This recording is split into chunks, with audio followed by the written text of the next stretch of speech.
Good evening and welcome to the Committee of the Whole meeting for May 15th, 2023 of the Livonia Public Schools Board of Education.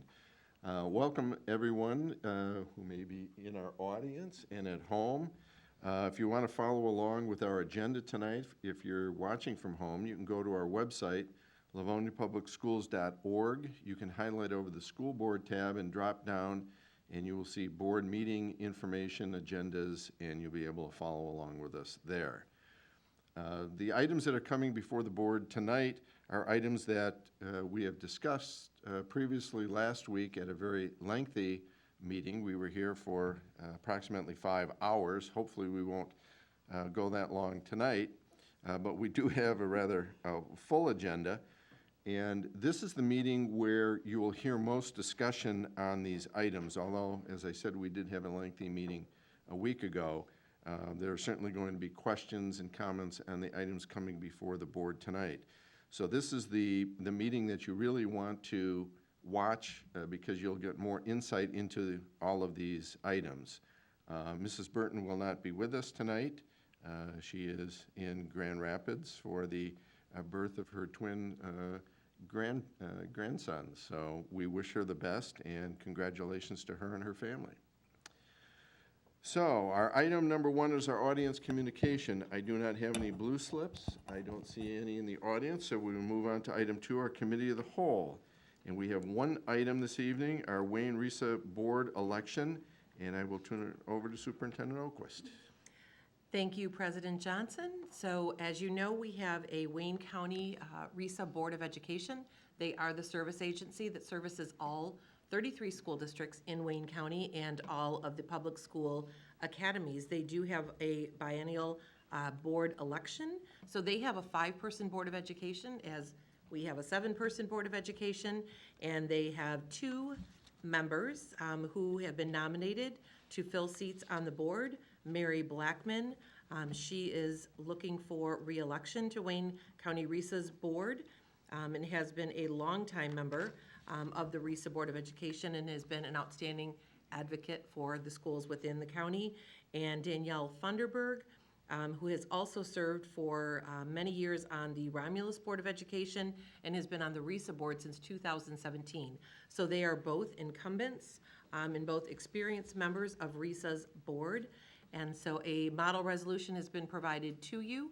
And if you are supportive of supporting these 2 candidates, they are the only 2 candidates who have filed, then we would bring this on May 22nd to our regular Board of Education meeting. And I believe Mrs. Jarvis has offered to be our representative down on Monday, June 5th, down at Risa for the election. And I believe that Mrs. Bradford is the backup. No. Mrs. Frank is the backup. I just wanted to check and see if Mrs. Bradford would want to agree to that on the spot. So Mrs. Jarvis is our board member who will be attending, and Mrs. Frank as her backup. And then if there's any other discussion you'd like to have or questions other than that, we would recommend moving forward with that resolution on the 22nd. Thank you, Mrs. Oquist. Mrs. Bonnefield. Consent agenda, since we don't have to talk about any, or do we? I think we have to vote. There's a resolution. It's a resolution. We can't put that on a resolution on the consent agenda? I suppose as long as everybody is in favor of that, I certainly am. I think both of these individuals have done a good job for Wayne Reese, and I would be in full support. If everybody agrees to that. Mrs. Bradford. Thank you, President Johnson. Mrs. Burton is not in attendance tonight, so I'm not sure that that would be appropriate for us to put on the consent agenda. I would almost suggest we just put it on for regular vote. Okay. Good point. Thank you. Any other comments on that? Thank you, Mrs. Jarvis, for being willing to go down, Mrs. Frank for the backup. Okay. That takes us then to item 3, our building and site. And Mrs. Burton is our chair, but I will turn it over to Mrs. Bradford. Thank you. Tonight we have 2 items on our agenda. The first one is LCTC contingency, and we're going to hear from Mr. Francis and Mr. Weber. Brian Weber's here tonight. Good evening, everybody. Happy Mother's Day to everybody. Thank you. We had a conversation last week at the study session about the LCTC contingency request, and you also received in the memo that was sent to Mrs. Oquist and copied in your board packet the information. So I'm going to try to just very kind of high level briefly give some explanation, and then if there's questions or if you can fill in any gaps that I might miss. But so as the board knows, and I'm sure our community knows, I've been watching over at 8985 Newburgh Road across the street from Churchill. The Livonia Career Technical Center is having that robotics center added onto it and connected to the building. The robotics portion has been worked on for quite some time now, since the beginning of it was one of the initial projects from the 2021 bond. And originally in the bid packet for robotics and LCTC, we came to the board as one of our early bid packs, and the board had approved that package. And generally speaking, in a project like that, somewhere between 6 and 10% would be a regular contingency percentage or amount that we would carry. Early in the bond, things were a little high with some bid results just because of the market, and we felt like, you know what, we've got a mostly new build here. Let's go with the lower end. We came to the board with a 7% contingency. Now, we have come across some definitive reasons to use much of that contingency, because while we have a new build going on at one portion, the connection of it to LCTC has found some issues, meaning and there was a letter from Clark Construction that was also in your packet that had some explanations of where some dollars had to go. For example, when we were trying to put that new front on the building, the long hallway that will be added on, or that has been added on, that is going to be all glass, very beautiful area. That's the connector between LCTC and the new robotics center. Once that got opened up, there were issues and concerns from construction on attaching that in. We have a water main that was talked about for a few years now with the board as being something that needed to be done at LCTC. We did put that into the package, but then we had some change orders on that water main, and it has an extension that loops the entire building. So again, information that's all in your board packet. So what we're really coming to the board today and talking about is essentially having what would have been the 2% that would have made a standard 9% contingency from the original board packet. Not because we are out of money, we still do have about 125? Yeah, about 125. About 125,000 left in contingency for that project, but it's about timing and just being prepared. We're gonna go into this summer of '23, and as many folks know who follow the board meetings, July can be a very limited number of board meetings. And if anything occurred that happens with the building, the structure, any connections, any work being done inside LCTC proper that happens to need a larger contingency that needs board approval, or a larger amount that might need board approval, the board wouldn't be available immediately. We want to just be very prepared and have that safety net to have, we're asking for $213,000, which is approximately 2% of the original bid package, to simply have as a safety net on top of that 125. So if there is anything that occurs over the summer during construction, that there would not be a delay to this project, because we have obviously a very hard deadline. Students return, they always return each fall. This year they're returning a week earlier, as everyone knows. So we just want to be extra prepared and have that safety net. It would be our hope that we do not spend through it and that we'd be returning it to the district anyway, but we want to make sure that we just have our ducks in the row.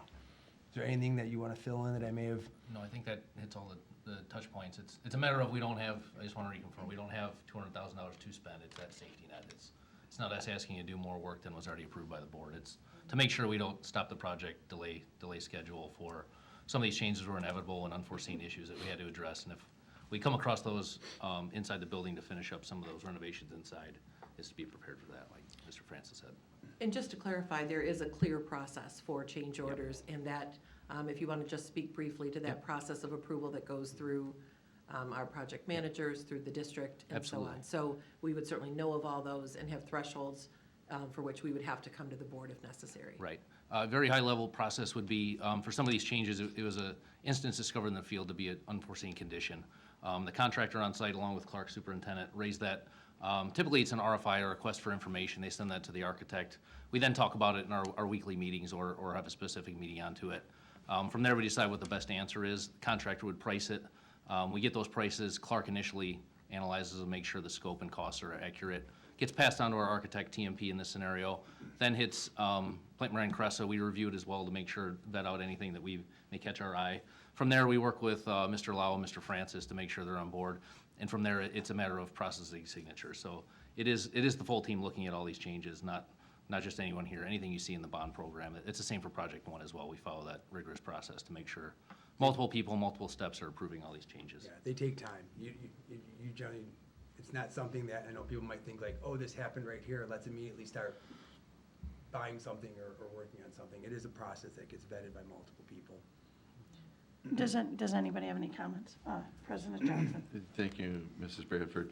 First of all, this is not unusual. I mean, when you're doing projects of this size, particularly when you're adding on to an existing building, you're always going to run into unforeseen circumstances. Correct. And that's one of the reasons why we have the contingency to cover these. In this case, we've found a little bit more, but even this added contingency will bring us in line with what a normal contingency would be. The additional 213 is coming from our overall contingency fund, correct? That is correct. Yeah, within the bond program. it's Within the ongoing, bond program? yes. Okay, and once, if we don't use that, then it's gonna go back into that fund, correct? Correct. 100% goes right back to the owner contingency within the bond. Okay, the other question I had dealt with, on Clark's letter. They noted forecasted changes. Is that something that we're anticipating in the future? So that is within so there's remaining $125,000 that the forecasted changes are already accounted for without, it's not eating into that $125,000. So when there's an identified change on the site, they'll put a rough order of magnitude to it. It's never a $0 if they put it on their log. So they put an estimated cost to it so that we're not seeing it later when we should be able to at least forecast a rough number to it. So when we came to this number of $213,000, we identified anything that was even discussed at this point, put a rough estimate to it to understand what we had left, and that came to that 125. Okay, all right, that answers that question. Thank you. And with regard to the additional contingency, just for folks who might be listening, to put it in perspective, from the summer 2022 bond projects where we renovated 5 buildings and did air conditioning in more than half of our school buildings, the contingency amount that was returned back to the bond was approximately $1 million. So generally speaking, the contingency is there as that safety net, and anything that's left, we obviously return to it. So taken in totality, this is more of a unique situation to come back to ask for more contingency. The norm is generally sending contingency back into the bond budget. Okay, thank you. Mrs. Bonnefield? I know we talked about this a lot last week. I feel very comfortable with going forward with this. I think it was already mentioned again, we're still within, our regular specifications. We went in a little bit low at 7% contingency. We usually do a 9% contingency. We've talked about the process that we go through to do the change orders, and we're not, this is not a willy-nilly thing. There's a long process, even though we're providing the extra contingency. And as Mr. Francis pointed out, the $1 million that came back, I have full confidence in our team that they will be as diligent as absolutely necessary with realizing that construction, you always run into problems. And we've been, I think, very lucky with a lot of our construction projects. So I'm fine with this. Great. Any other comments? Oh, President Johnson. Thank you again. Phil, you may or may not know the answer, and it may be on the dashboard, but do we know how much contingency money we have in there now, In the bond overall, in the bond overall? we did just do the first quarter. It was not clearly identified as a separate line item in the dashboard. We have it included within the construction contingency with the construction line item is that contingency. So it was not broken out, but we could definitely get that info for you if you're looking for a specific. Okay, no rush, just Okay. for an info. Thanks. If you want to share that with me, I'll share it with the Board of Education. Absolutely. Great. Mrs. Frank? I think this was said, but I just wanted to be clear, just for the taxpayers, because it is a lot of money, and I understand the concern. But I think one of the things that, just to make sure that everyone knows, and I think that you said this, but it's not an additional scope. There's not anything additional that we're doing after we planned for it and after we prepared for it. There's nothing additional. This is just for additional costs of the work that has already been approved. It is for, yes, contingency item unforeseen. It's not, we're not going to design more above and beyond what was presented to you guys a year ago. With this was the robotics or LCTC scope. It is what has been incurred on site during construction to make sure we're hitting the intent of that project. Great, thank you. If there's no other questions, Tammy, this will go on for the regular meeting. Thank you. You're welcome. All right, moving on to 3B, parking lot maintenance, and Mr. Francis. Thank you. Parking lot maintenance is simply, if you want to have a good time, stick around. But otherwise, you can go ahead. Thank you for your time tonight. Thank you, Ryan. The parking lot maintenance is, this was a bid that was put out for 12 buildings, 12 locations: Buchanan, Cass, Coolidge, Cooper, Garfield, Grant, Hayes, Hoover, Randolph, Roosevelt, Johnson, and Jackson. And this is really just to a proper maintenance scheduling. We did many parking lots over the past, now about 9-10 years.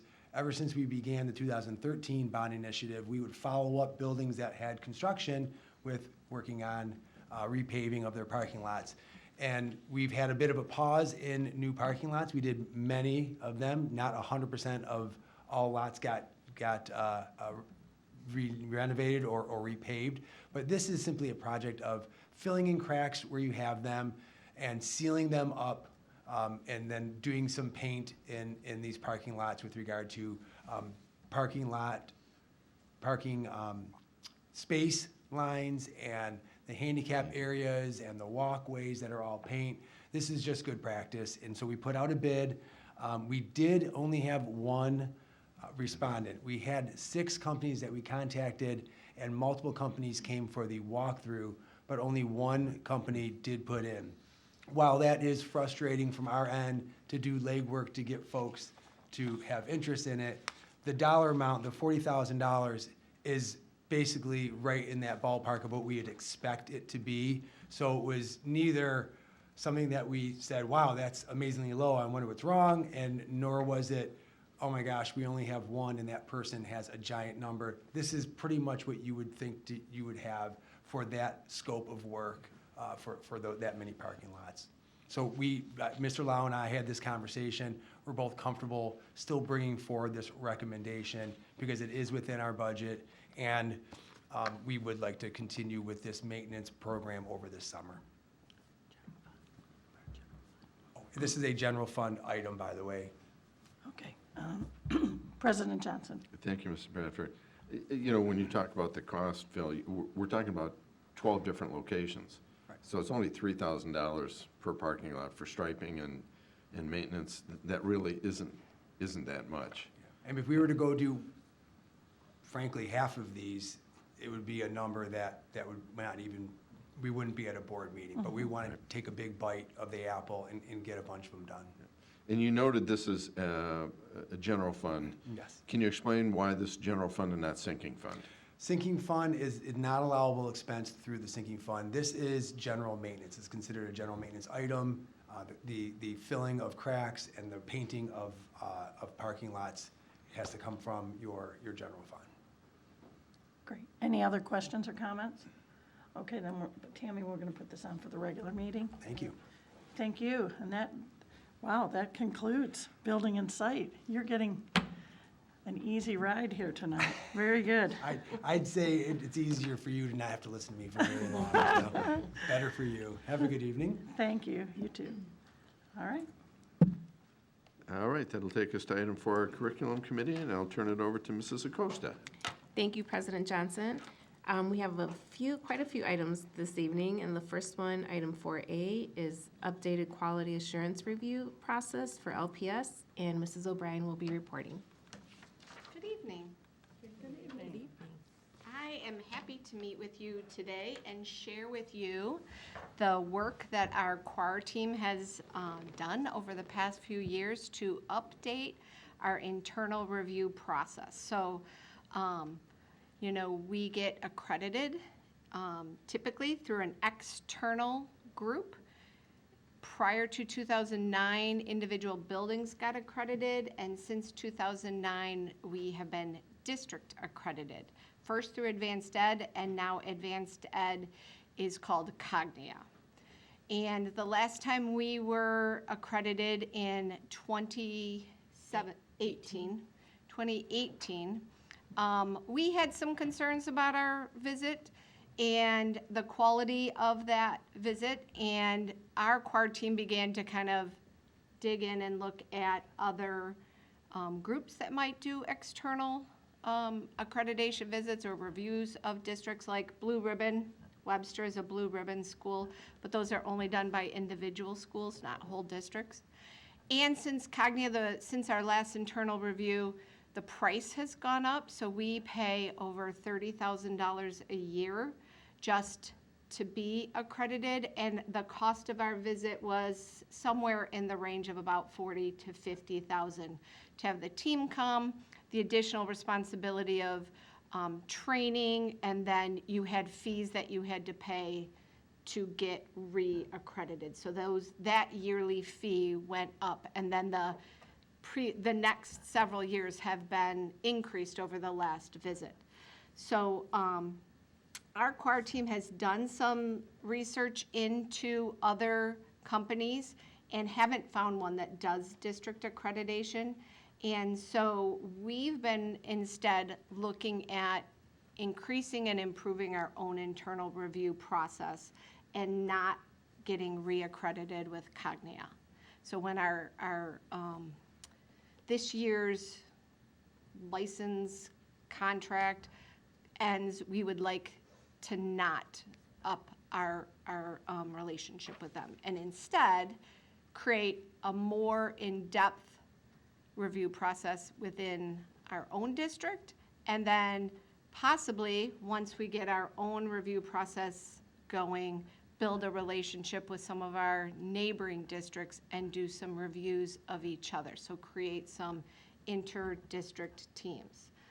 Mrs. Oquist, did you want to say anything? Sure, you did a great job laying that out, Mrs. O'Brien, and Mrs. O'Brien leads our quality assurance review team within the district.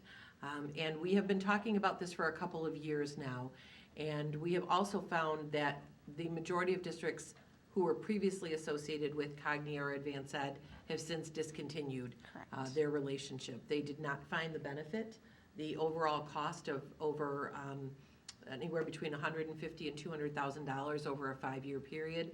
We just simply did not see the return on investment for the district, nor did it lay out for us a blueprint that was stronger than that which we could create for ourselves through a very robust internal review. And so Mrs. O'Brien is going to be sharing with you a process that we would like to utilize using our own school-based administrators as well as our district leaders to create, again, a very meaningful and impactful review process with each school and talk about that 3-year cycle, and then have the opportunity to do some evaluation of that, but to have that accountability piece and that growth piece that is an essential part of our continuous improvement process. But we believe that we can provide that within the district, and then, as Mrs. O'Brien said, some of our neighboring districts have an interest in partnering in the future so that we can do some of those visits with one another.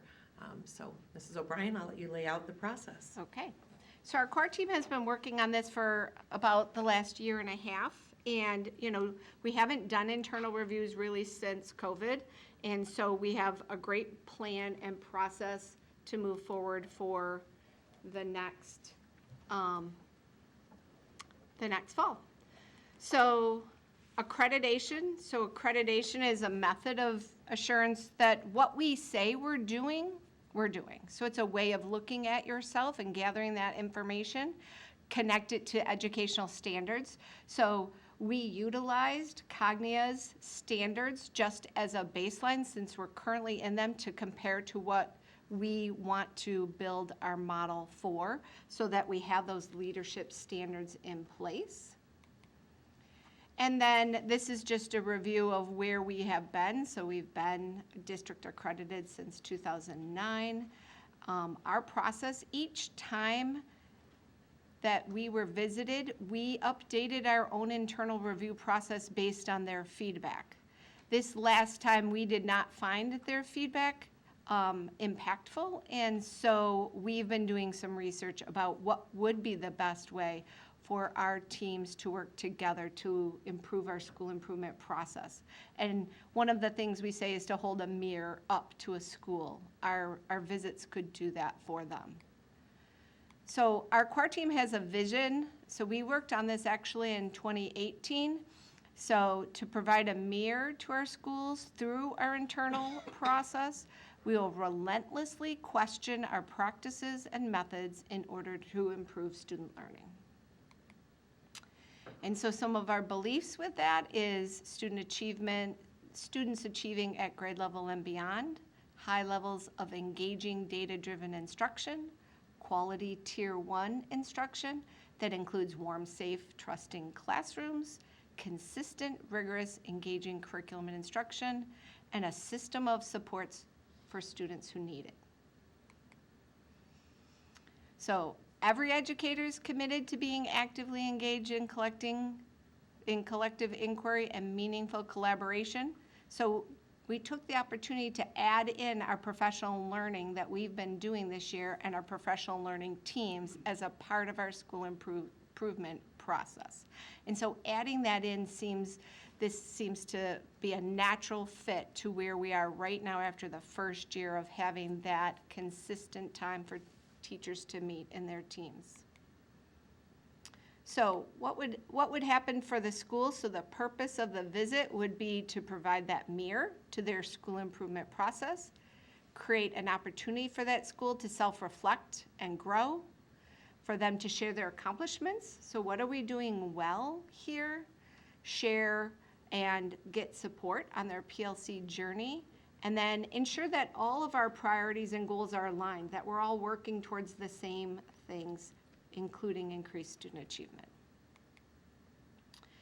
So this chart kind of just goes over our 3-year plan. So typically, we would get an external review, and then we would do internal reviews for 5 years. And a school might be visited maybe twice in 5 years. Some schools got visited, but most schools got visited in 5 years.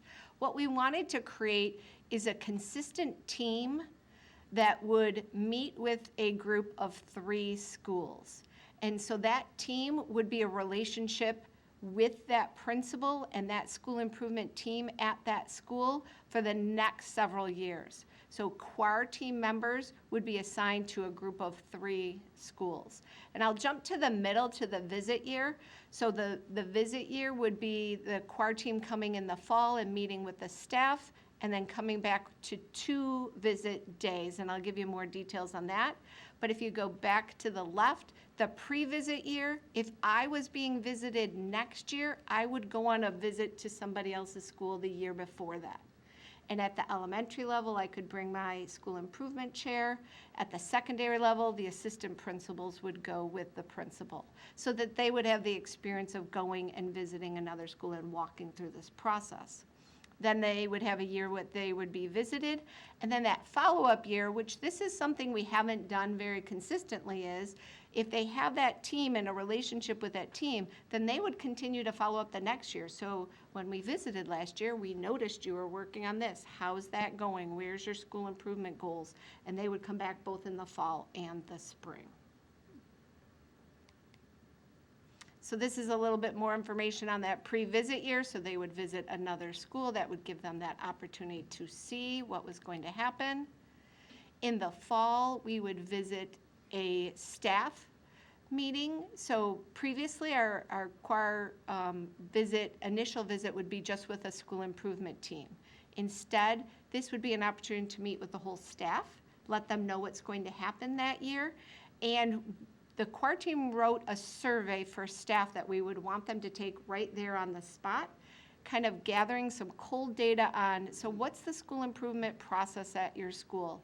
What kind of data are you looking at? What data are you using in your PLT teams? And then some questions on climate and culture, and then the instruction in the schools. So it would give an opportunity for a pre-assessment at the beginning of the year of a visit. And then they would schedule with the choir teams between November and March, two different visit days. The first day, day one, would be very similar to what we've done in the past. It would be a school improvement presentation about their goals and their data, what are they doing well at, what are some of their challenges, but then where they are in their PLC journey. So we'd be adding that in for schools to share. And then we would want to make sure that we scheduled both day one and day two on days that there are PLTs meeting, so that the choir team could visit not only classrooms, but also sit down with teachers during their PLT meeting and listen in and ask them questions. So have an instructional focus on day one based on the strategies they put in their school improvement plan. So you say you're working on these things. The choir team's going to go looking for those strategies in the classrooms. Day two, the team would come back, and it wouldn't be necessarily a full day, but the principal might say, we wrote those things in our school improvement plan, but we've been really working hard on an area that might have not been in last June's school improvement plan. I'd like you to look in our classrooms for this because all of our teachers are engaged in learning about this. So the principal would be able to drive that classroom visit and give some feedback on that. And then again, that second day should be scheduled on a day where there's PLTs so that the choir team could visit with them. And then the following, there would be a follow-up meeting with the principal to give them feedback. There'd be a written report, and then the choir team would come back to a staff meeting within the next 10 days and share that finalized report. And that's very similar to what we've done in the past. Make sure in a very timely fashion you give feedback to that staff what you observed. Again, with the idea of holding up a mirror, these are the things that we saw, these are the things that we heard, and we're reflecting back to you on that. And then the following year, like I said, come back in the fall and the spring and support that school with their school improvement process and plan. So I'm going to stop there for a minute, and I'm just going to give you an example of what a 3-year cycle might be. So if I was the principal at Buchanan and Mrs. Frank was the principal at Coolidge and Mrs. Acosta was the principal at Hoover, so there'd be a set team of choir members. So maybe it'd be Mr. Johnson, Mrs. Bradford, and Mrs. Jarvis, who would be the core for all 3 of us. So next year, there won't be a pre-visit for anybody who's being visited next year because we're starting our process new. So all the schools who are being visited next year, except for one, are all members of the choir team. They all volunteered that they should be first. We needed one more school to be a part of it, and so we asked Coolidge if they would go first next year also. So if I was Coolidge, Mrs. Frank would come next spring to the choir visit, so she would see what it would be like. Then in the 24-25 school year, she would get visited, and Mrs. Acosta would visit her. And then the following year when Mrs. Acosta got visited, I would go and be a part of that. So that creates a team of 3 like principals, so K, 4, 5, 6, 7, 8, 9, 12. And then we have that connection of the same choir team members who could be that consistency for all of us. So that helps create relationship and a process and a plan for people to communicate about what they're doing. And so when Mrs. Frank came and observed me, maybe she said, well, we're being visited next year, what do you work? Those kinds of things. Our principals talk with each other about those things all the time. This gives them an avenue for focused conversation on that. Does that make sense? So our high schools would visit each other, middle, upper L, and then K4, mostly the same. One thing we did do is with our high school assistants is they'll go to a middle school, 2 of them will go to a middle, and the principal and 1 assistant would go to a high school in that pre-visit year so that they could see the kids who are coming to them from that school that's going to feed into their school. So I'll pause and take questions. And on the visit teams, you would also include coordinators from student services and the academic services. So it won't just be school-based leaders. And it will That was be my question. DOI. Members So it of will be, the yes, district's Mr. cabinet. Green, Mr. Etu, Dr. Terrell, and myself will also be on visiting teams. So that was gonna start my questions, because I had quite a few, but I didn't know. In terms of the core team, do we have enough trained staff, or I guess personnel, manpower, for lack of a better word, to carry this out? Because To it do seems like, So about half of our core team has been very consistent, and then we've had new administrators. So they are all administrators. So building administrators, student services coordinators, academics, all of the academic services coordinators and all the student services coordinators will serve on a team because they support all schools. And then the division of instruction. So we've been working on this. We started last year, so we've created this plan as a core team. So we have people who have done it in the past, teamed up with people who are new, so that we can create this process. And because it's new, I feel like that's a great balance of people who have experienced it before, but not maybe locked in, this is the only way we've done it. And then we have our new administrators on the core team who will be learning and growing as a part of this process. and we also have the shift, right, that from the district accreditation to now individual buildings? So we always have had building internal reviews. Okay. So we've always had that a part of our school improvement process, even though we're externally reviewed as a district. So that's a great question. We've always had this process in place by building. And then my last one before I open it up, sorry. Is there, I guess, a specific reason in terms of standard from the state or likewise in terms of having external accreditation? And what does that mean for Yeah, us? it's a great question. It's certainly something that we've discussed. And when schools started the accreditation process, it was called North Central Accreditation. Since that time, the Michigan Department of Education has created a really significant accountability system at the state level that we now participate in, all school districts do. So as you know, we have the comprehensive dashboard that has achievement data, has information about your achievement gaps, has a wide variety of data points that were not in place when districts were seeking the external review. So the state does require us to turn in information on each school and our district, and then they create that process of working through that data and creating the district dashboard. So that is part of the accountability measure. We also, as you know, had the A through F accountability measure, and then other ways that our district through MyKIP needs to report our data. So those did not exist when we were initially using the external process. So we feel like that meets that aspect of an external review. The process that Mrs. O'Brien and the team are recommending is definitely a more in-depth process than we have utilized in the past for our internal reviews. To go there over a course of multiple days is one big difference. We used to spend about a half day from with the school improvement team, and then maybe a couple of hours visiting classrooms. This will be much more significant and much more focused on looking for strategies identified in the school improvement plan and seeing if they're present in classrooms, when they are, being able to respond to that, when they aren't, being able to ask about that and pull in that accountability and that support measure. So We thought that this would be something important to go through a full 3-year cycle.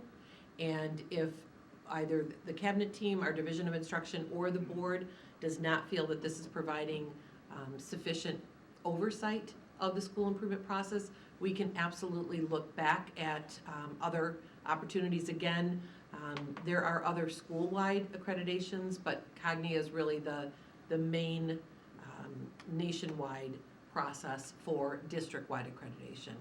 We could certainly look back at that or look at utilizing something different through the MDE, but we'd like to recommend working through a full 3-year cycle on this, so we can have a pre-visit, a visit year, and then a post-visit year, and really look at the student achievement data and look at the feedback from their school improvement goals by the visiting team. So, does that answer your question? Yes, thank you. And I just want to commend the team and Mrs. O'Brien for this huge project that you've taken on. And really, I look forward to seeing the outcome from this in-depth review.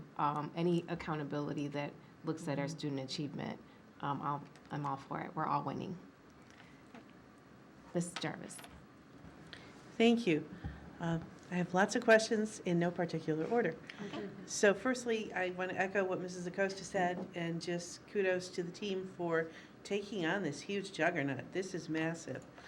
A lot of this, as Mrs. Oquist has hinted at, a lot of this seems to correlate to the dashboard and the school improvement objectives that we already have in place with the state. Is it redundant to that?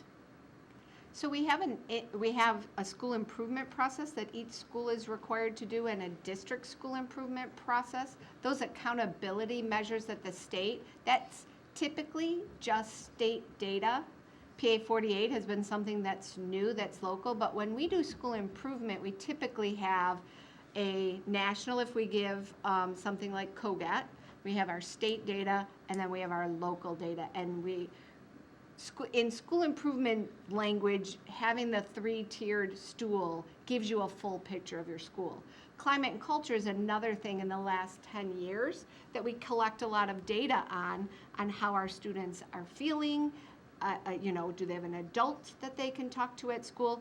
And so looking at what the building is doing takes it one step higher than just our state results. Does that make sense? Sure. Okay. Thank you. Also, let's see. You got that one. Will the school improvement visitors do this as a standalone job, or will it be one factor in their current job description? I know that everyone that, most of our staff already have a lot on their plates, and this is a lot to add to a plate. So our choir team members have been, like I said, a lot of them a part of this and love this. I've been a part of it since we started when I was a principal. They all noted that adding extra day would be one more day that they typically hadn't done, but feel like this is a better process for school. Our school improvement chairs at our buildings, they would have a focus that they're already working with their principal. It really would be more work for our administrative team who are going to do the visits, and they're for it. I appreciate that you started by looking at what we already were doing with advanced ed rather than recreating the wheel. I also like that it seems that there are opportunities for this to tie into things that we already have in place, like PLC, for example, and we can tailor teacher development with this program and make it our own. Do you think that that would be a problem if we go and work with other districts who are also no longer using advanced ed? So the districts that I spoke to at our curriculum meetings were also in the same place. So they were going to step away from Cognia. They were building their own internal review and thought that as a group of administrators, we could take some school principals and visit each other as another mirror. So it might not be the exact same. They may not be doing PLCs in the same way that we are, but we would come in and they would share what they're doing well, and we could hold up a mirror to that. And so that could give us an opportunity to have a little bit more structure beyond our district walls. And my last question, you're batting them all out of the field so far. who uses this designation of being an accredited district? And is there anybody that uses this designation to help determine our value? For example, we just had our rating go up to an A+. Is our status as an accredited district part of that equation? And if so, will we get dinged by doing this internally instead of by an objective external group? That's a good I think question. that's a great question. It will have no bearing on our Standard & Poor's bond rating. So this, that is not part of the process that they utilize to determine our rating for that piece. I will say, when this process first started through North Central Accreditation, it really started with high schools. And it started with looking at high schools as a comprehensive school program. And they looked at things as particular as how many books were in a library or in a media center. And so there were some of those standards that North Central had set, and it really was a high school only process. When it expanded beyond that, we thought it was an opportunity to really have an outside perspective, have a new lens on what we're doing in school improvement, as well as taking a look at our school improvement, our student achievement data. I believe the first 2 visits, we really did get some feedback on growth areas that we utilized. For instance, one was the importance of having a district-wide data warehousing system, which is Illuminate, and which we now have in place and utilize much more extensively than had been utilized in the past. So those were some of the recommendations we received from that external visit.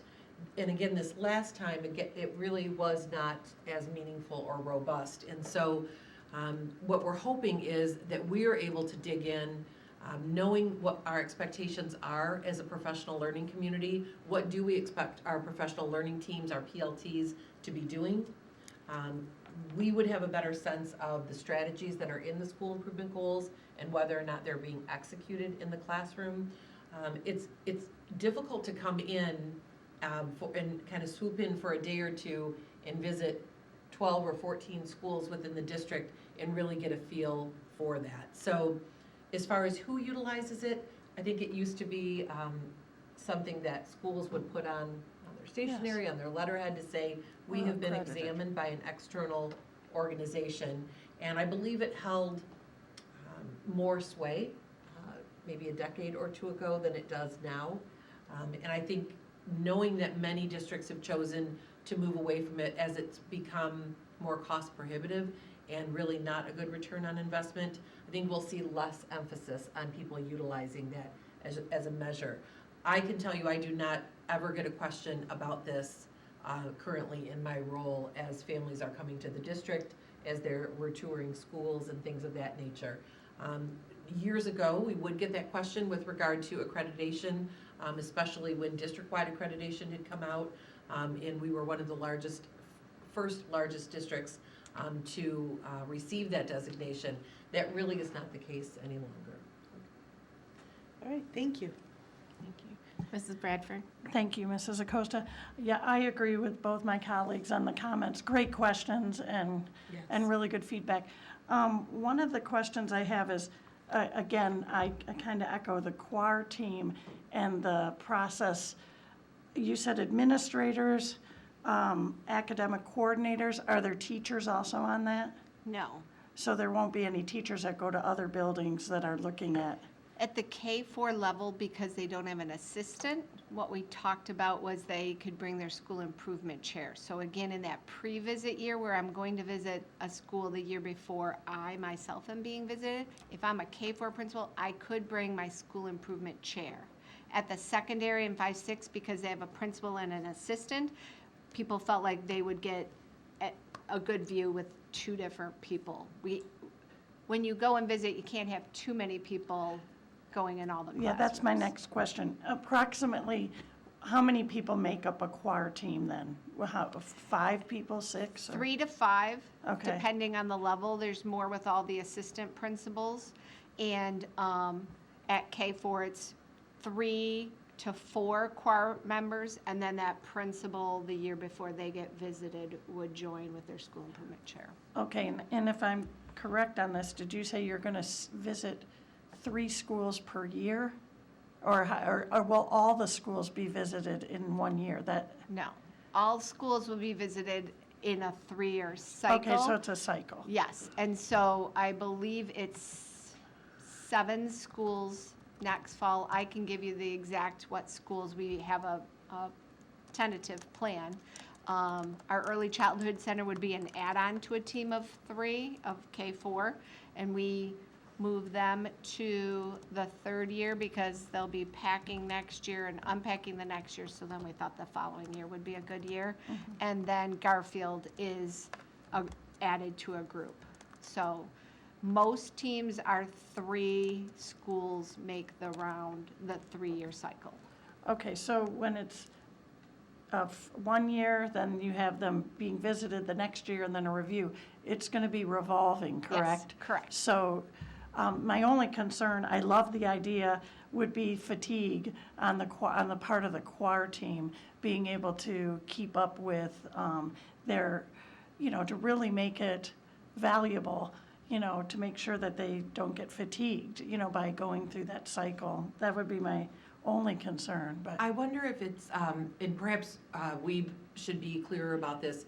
There is one district choir team. There are multiple choir visiting teams. Okay. So there may be 8 different choir visiting teams. Okay, Does that make sense? Yes, So it does. they would have their visit for that year, they would generally be visiting one school okay, each year. okay. So if Just you so were a making team sure of it's 3, feasible, yeah. you would be visiting Holmes Middle School this year. Next year, you may do Emerson. The following year, you would do Frost. Okay. And then we have multiple choir visiting teams. Okay. All right, and then that data we're going to use for our own internal purposes. So we wouldn't be, obviously, we're not having an external company say anything. So are we going to rate ourselves, or are we just basically using this information to improve, continuous improvement within each building, which I think is fabulous. I think that's great, especially in terms of achievement, student achievement, and finding out what's working, what isn't. So I guess my point is, at the end of this, what do we say at the end? Do we, as a district, we pat ourselves on the back, or or are we looking, I don't know if I'm saying this correctly, but how do we quantify what we're doing, or get that out to our parents, or? Right, so the internal school improvement process, like you said, the continuous improvement process cycle, the goal would be that we're giving them feedback to continue to grow. So you have some areas of data, we've come to visit your school, some areas of data that are stagnant. What's your goal? In your school improvement plan, you wrote this. Is that what you're working on? Asking some of those probing questions if you think about that idea of holding up a mirror. Again, we talk about what our state data is here, which is part of their data, broken down by building, right? We talk about their iReady scores, which is a part of their school improvement plan. We share that here. So we have mechanisms. We typically look more at a grade level average or a building level average, where if I was the principal of a school, I know where my kindergartners are doing on iReady, my first graders, my second graders. I might know how they're doing in Mrs. Frank's class compared to Mrs. Acosta's class. That's part of the school improvement process. We might not get into that level of data at this table, but we would continue to be looking at, are our schools growing? Because it should be in their circle of control to improve their data, right? Yes. And I'm assuming one Yeah. of the things will be looking at subgroup data. And so beyond looking at generalized data by grade, even by class, schools, as part of their school improvement process, also identify subgroup data. So if their students who are economically disadvantaged are not moving at the same pace, or that additional growth measure that's needed, that's something that the choir team would be talking to them about. And what strategies are you going to be utilizing to impact that subgroup data? And so it really is meant to be a deep dive from another set of eyes beyond that within your own school. Yeah, that's helpful. I really think that this is probably much more beneficial personally to do the internal than to have the group coming. I'm not saying that that wasn't a valuable tool, but I do think that this allows a lot more in-depth look at what's happening in each building, and allowing our teachers the opportunity to have improvement and to see where they can do better in the classrooms and better serve the needs of the kids. So I do think that's really valuable. And I also think it's a huge undertaking, so I guess that's what my only concern is. Will we be able to continuously use this process long-term without being, again, I keep using the fatigue factor, because I think we're all so busy and trying to do all these other assessments and things that we're doing. And hopefully that this will be a good tool. It sounds wonderful, and I like that we're doing it. I just worry about being able to keep up with it. So. I think for individual team members, it will be okay. We added additional academic services and student services. Dr. Terrell and I both felt like our whole departments needed to be on the district choir team, so that then we would have more people on the visiting team, so we wouldn't have to have people be on multiple teams of the 3-year Gotcha. cycles. Perfect. Well, thank you. I think that this is really, it could be much more useful and cost efficient for us if we don't really like what's out there, and we can create our own. And I'm also interested to see how we can bridge the gap with other districts to see, I mean, down the road, because I think initially we need to start our own process and look. But I think that would be really great to have other districts come, and if we could get a partnership going and find out what everybody else is doing, I think that's great too. So, thanks. Great questions. Mrs. Free?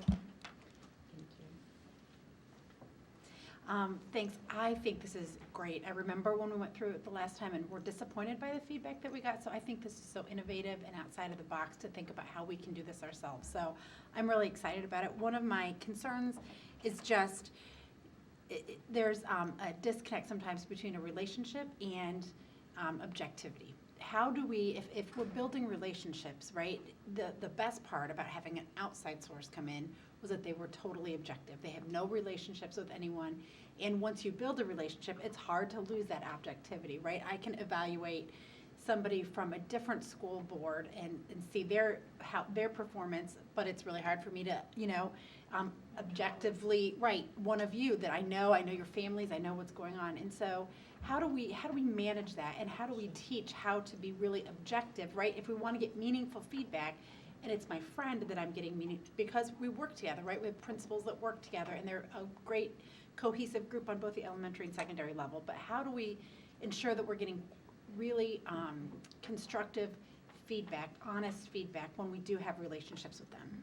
So I think relationships are an important way for us to grow, because then if the principal is getting feedback from one of their colleagues, there's some trust there.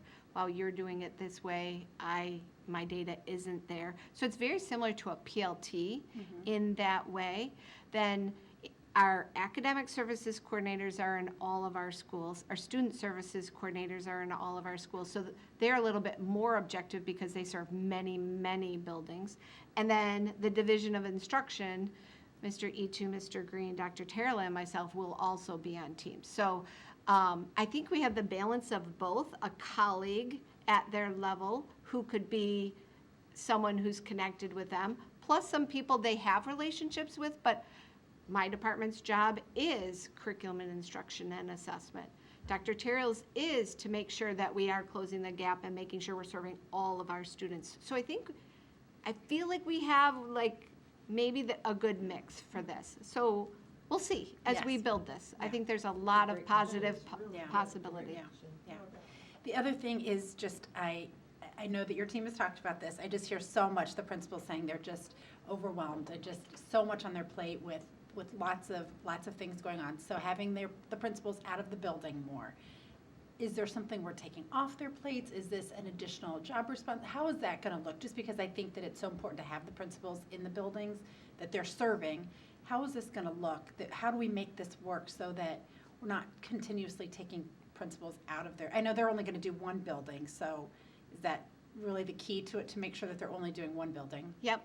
And Okay. the years that we have the early childhood in Garfield might be 2 in that particular team. I think Mr. Ito and Mr. Green and myself, a lot of our meetings with our principals are online now. Okay. So they don't have to leave their building. There's no travel time. So we've tried to tighten those things up. We've learned things, right, in the last few years of those things.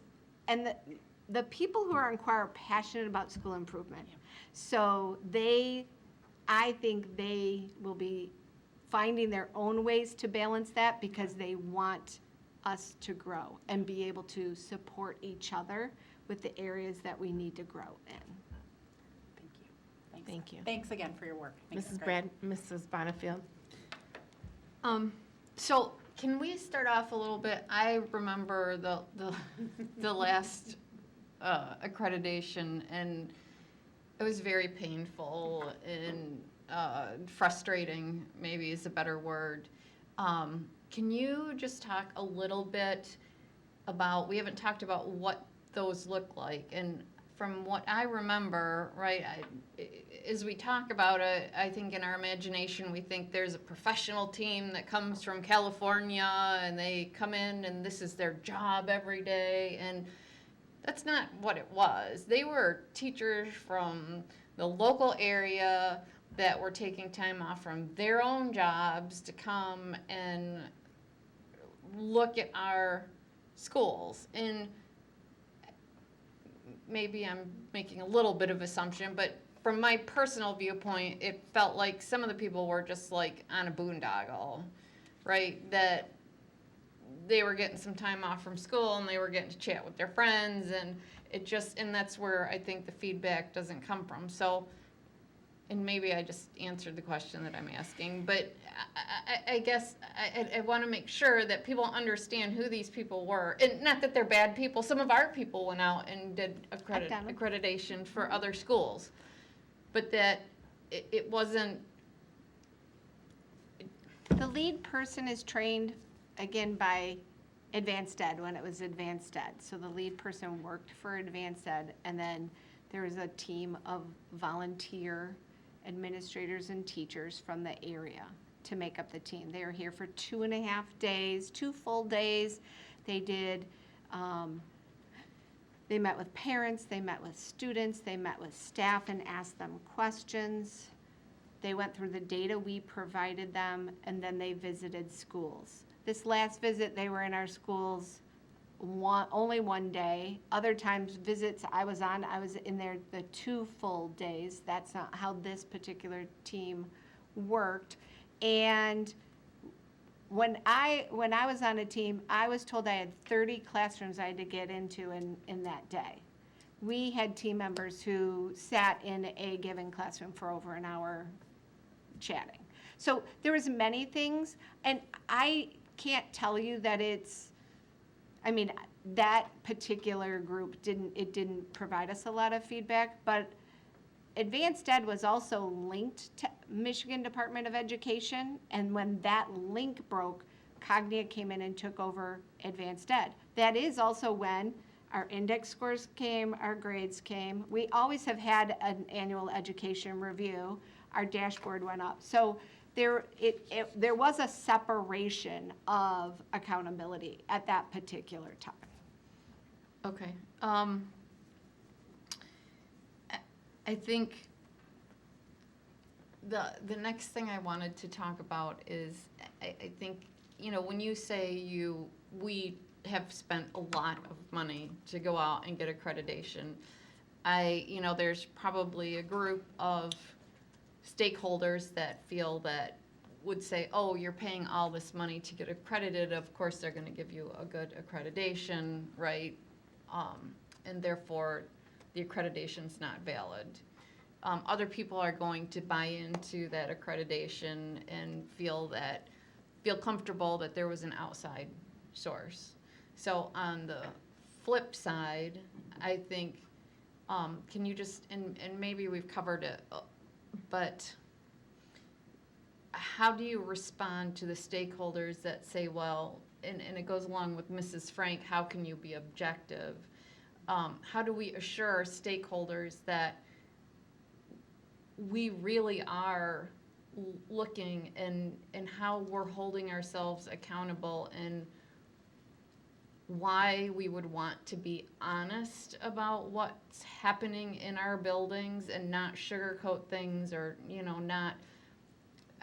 And because we're happy, we love our district, right? We're happy, we do a lot of great things in our district, and we're always saying good things about our district. And for parents who are maybe having a bad experience on one thing or another, how do we reassure those people that we really, as an overall group, are doing this because we want to get better and not just to be like, well, the pat on the back, well, we went through our little process and we're all good. And so I feel like there is more data public right now than there probably was 10 years ago. You can go to My School Data and you can look up any individual school, you can look up the district and see those scores. I feel like the reality is the balance of that information. There is a lot of public information, and there are areas we have to improve on. I am all about student learning. I love that. I love school improvement. I want a team to sit in front of me and say, we've got an area to work on, and here's what it is, and our goal is we want to grow over the next 3 years, and this is what we're going to do. I think that's incumbent on us to hold each other accountable. The public has our scores on many things. This is our place to say, so what's the work? Let's share the work, let's work together. Let's hold a mirror up and say, so you're saying you have these strategies in your school improvement plan, we visited your classrooms, we didn't see those. Not bad, good, a reflection. We didn't see those. That's something we, in this process, can do for each other. And, No, I totally agree. We are all in and invested in increasing our student achievement. We have been very frank with the board that there are areas where we have been stagnant. There have certainly been some areas for growth as well. But I know we have benchmarks that we want to reach as a district, and this choir team is committed to that. We are committed to that. And so this is the right group of people saying there is nothing to be gained from simply patting each other on the back. That is certainly important to acknowledge work that's going on and to acknowledge efforts. There's no doubt that that will be part of this. But we also have to be willing to have courageous conversations about what we see happening with our students, what we see in the data about our learners, and being able to share those processes. And I do believe that our work as a professional learning community over the past 2 years will aid in these conversations differently than we may have been able to have in the past. Because that's the exact work that we're asking teachers to do each time they meet with one another. And so being able to grow that and grow that sphere of influence on a district level is where our choir team is hoping to get. And we will certainly come back and share that process with you, and we will be able to determine if it is moving the needle or not. But we do think that this is an essential process. Whether or not we were going to have an external review, this was something we needed to beef up and grow. And we have some pretty lofty goals with where we want to be with our learners. And so we're hoping that this is the process that will take us there. And I think you said this does not just cover our academics, right? It covers culture and. Culture, climate, the whole behavior, yep. And so I guess one of the things is we know that we're struggling, like especially with some of our math scores, and we've got a lot going on to try and actively improve those. How would you respond to a parent who maybe says, well, I've been looking at your test scores for the last 3 years, and I would expect because you're doing these internal, audits or internal reviews, that, why aren't your test scores going up by X many, or why is this subgroup maybe declining? How do you respond to the individual or the stakeholder who is really focused on that one thing rather than the improvement and kind of that pass-fail mindset where, either you pass or fail, where this isn't a pass or fail, this is a growth model, and, it's about improving. It's not about saying, you didn't do it, so there's, some kind of punishment. That's not the right word. But Right. consequence. And Thank if you you. think about it, we're always looking at our achievement and our growth, right? So our achievement of third grade this year compared to our achievement of third grade last year, those are not the same students. So we want to look at our achievement of third grade, how is our curriculum, instruction, and assessment aligned? And do we need a new math program or something, is there a hole there? But we also then look at a group of students as they move through. And one of the things I think schools do through their school improvement process is they boil that down to the kid, so they can talk about who they are and what they need. We have a very strong MTSS intervention, in K4 that we work with those students, have that time set aside, and try to close the gap with them. We're growing it. It's been there in 5-6, and now we're starting it in our 7-8. We have mascot time. So when we boil down our scores, one score for a building doesn't tell you the story. What we need to do is be able to know the story of why our score is that score and what we're going to do about it. And that's what school improvement is. And the last thing is I love this model. So I know I've been asking you a lot of questions, but I love this model, and I think knowing this district, having an internal team of your peers coming in and looking at you, we respect each other, we expect a lot out of each other, and I think holding ourselves accountable and the pride that we have, to come in, if Teresa comes into my classroom, I want to make her proud. I want to do the best that I can. And Teresa's been a long-standing, integral part of our district. If she has suggestions for me, I'm going to do them. And when she comes back, I want to show that I've integrated those, right? Because that's important to me. And so I think that kind of culture in our district suits this process really well. And I understand that there's going to be outliers and not everybody feels that way, but for the most part, I think this is rather than having some stranger come in and list 10 things off, right? Because they don't know, and they're not going to come back to my classroom ever again, right? So I really think for our district, and I love the idea of doing like a round robin with other districts, and that was, I think, one of the things of having the external teachers from the area come in was that they could give us ideas of externally. Now, we can do that with all the different schools, but again, a different district coming in, I think that will be a great addition to what we're doing, just to be able to, work with other organizations that do things differently on a higher level, right? And maybe a broader level, right? Use different curriculum This is- materials. yes. Yep, absolutely. That's our goal. Thank you. President Johnson. Just a couple of comments and then a couple of questions. I'm in a bit of a unique situation on the board because none of my colleagues were here. I think it was in 12 or 13 when I think it was North Central that came in. And I remember Sheila Alice was stressed for quite a while putting together the significant amount of data that they wanted. And it was a very formal, dignified process that we went through for a number of days. There were interviews with the board.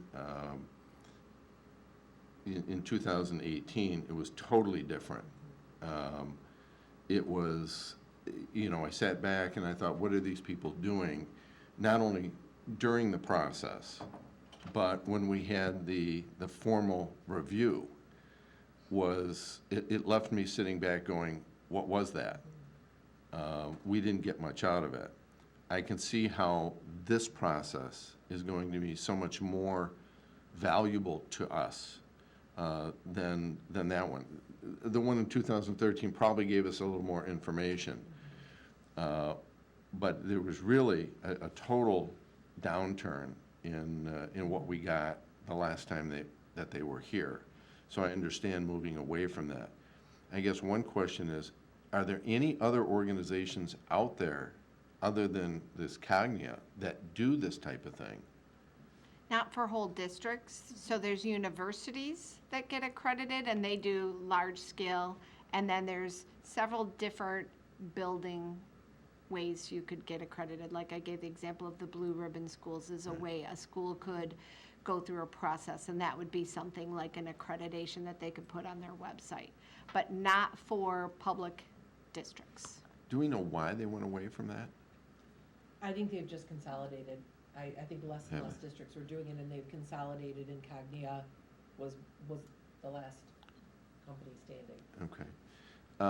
The one question I had, you mentioned on your slides that there was a written report that is done, and then within 10 days, that is, Shared at a staff meeting with the staff. okay. What do we propose to get out of that written report, and what do they do with it, The school. the school?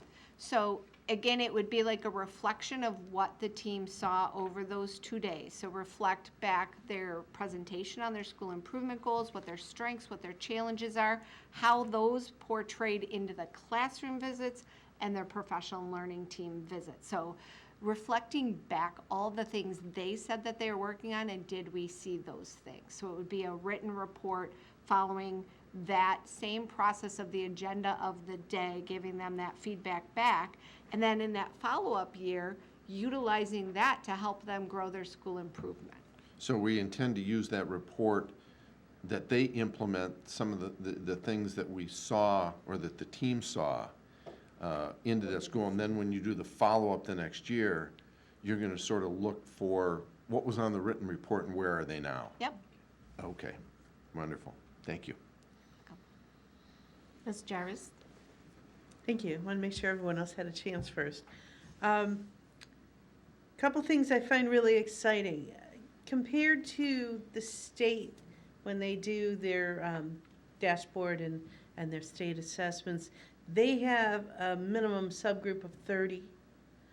Will we be able to drill down to every child and not have to have a cutoff at 30? So many kids fall between the cracks just because our subgroup is smaller than 30. And that's unfortunate. We can't help ourselves, we can't improve if we can't assess this subgroup. So I'd like to see that happen. Also, will there be an opportunity, if a school is really working hard towards a goal that they had set, would they have an opportunity for a halftime review to call the QAR team in and say, hey, can you give us a little mini assessment? How are we doing? Are we on the right track? We've been working really hard, and give us some feedback on what we've accomplished so far. And I also am hoping that there'll be some district level standards so that we can make sure that the same type of things are being asked of every school, and that they're being measured at least against the same yardstick, because this is representative of our whole district as well as each individual building.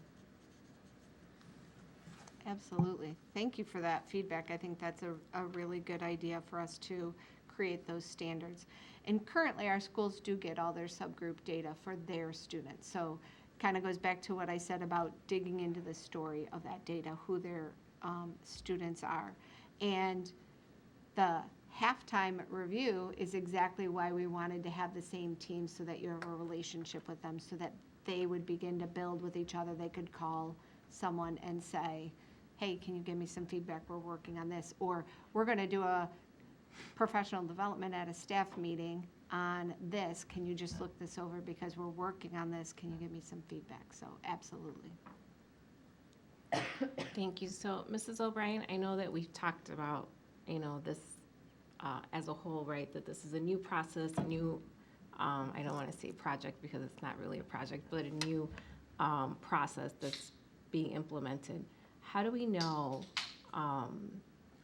in the 3-year cycle that we have achieved our goal? How are we measuring that this process is effective for our district and it's meeting our, like what we proposed that it would?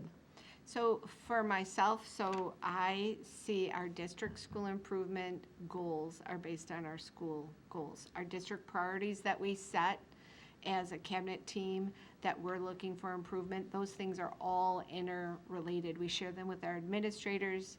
I've seen our district priorities reflected in their school improvement plans. So for them to begin to achieve the goals that they've set, which we're setting the same goals on student learning, on a climate and culture that we want to improve the way students feel at our building or those types of things. When we see that consistent growth, then we know we're making consistent impact.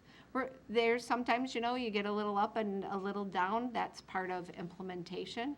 But when we're consistently growing at schools, at grade levels, and then as a district, that's, to me, that would be just what I'd want to see. Thank you.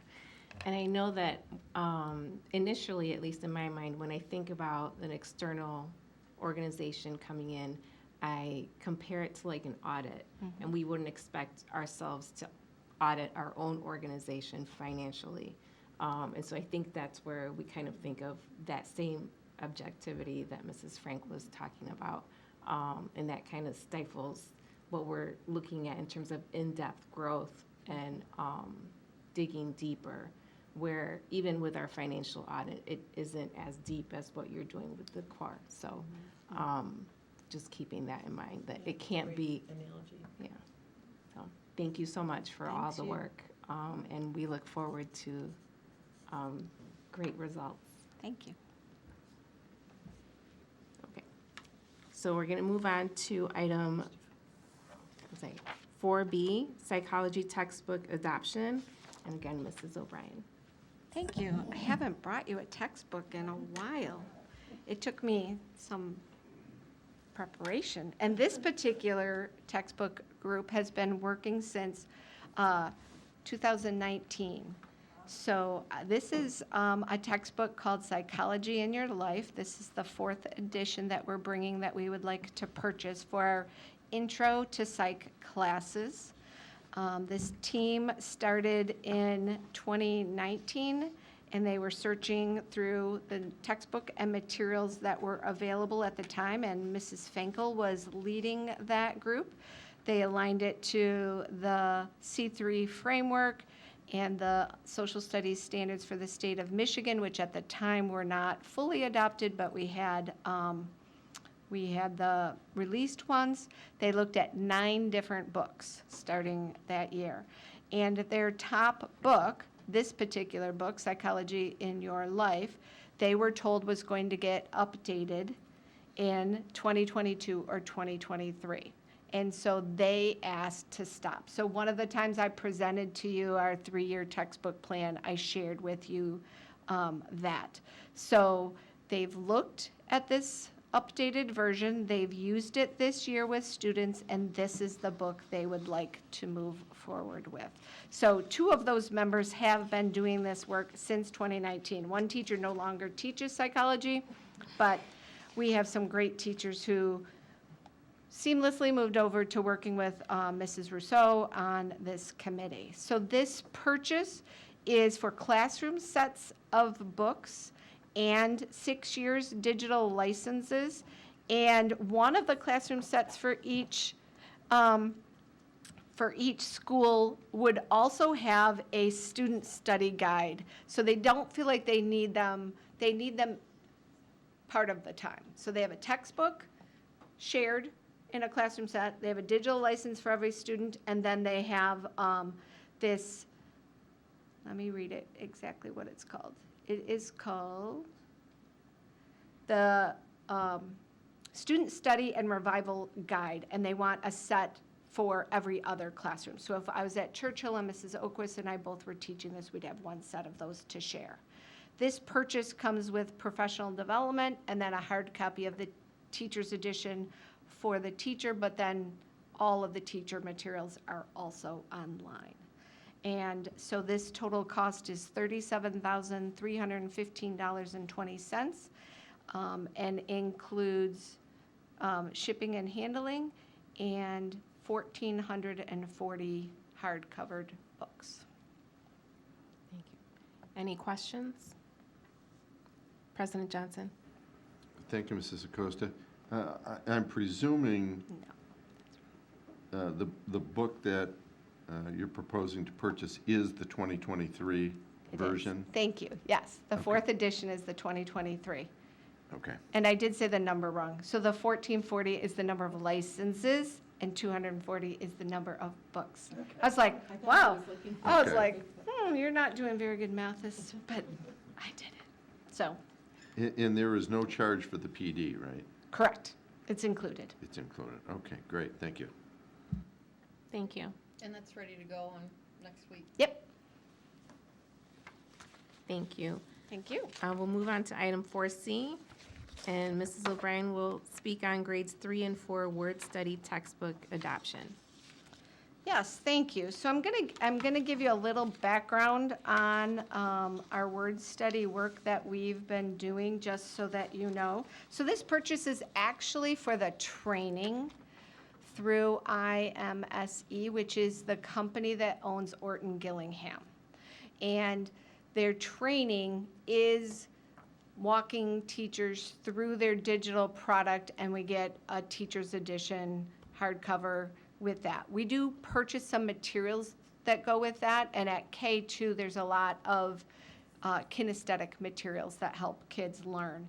But so starting in 2020, Dr. Terrell and Dr. Katie Dodge got a grant for $300,000 from Orton Gillingham, IMSE, that Livonia Public Schools got to train teachers in using Orton Gillingham. The year before, we had sent a few teachers to it. Orton Gillingham has always, it's been around a long time, but they were revitalizing their materials to be a Tier 1 phonological and phonics program.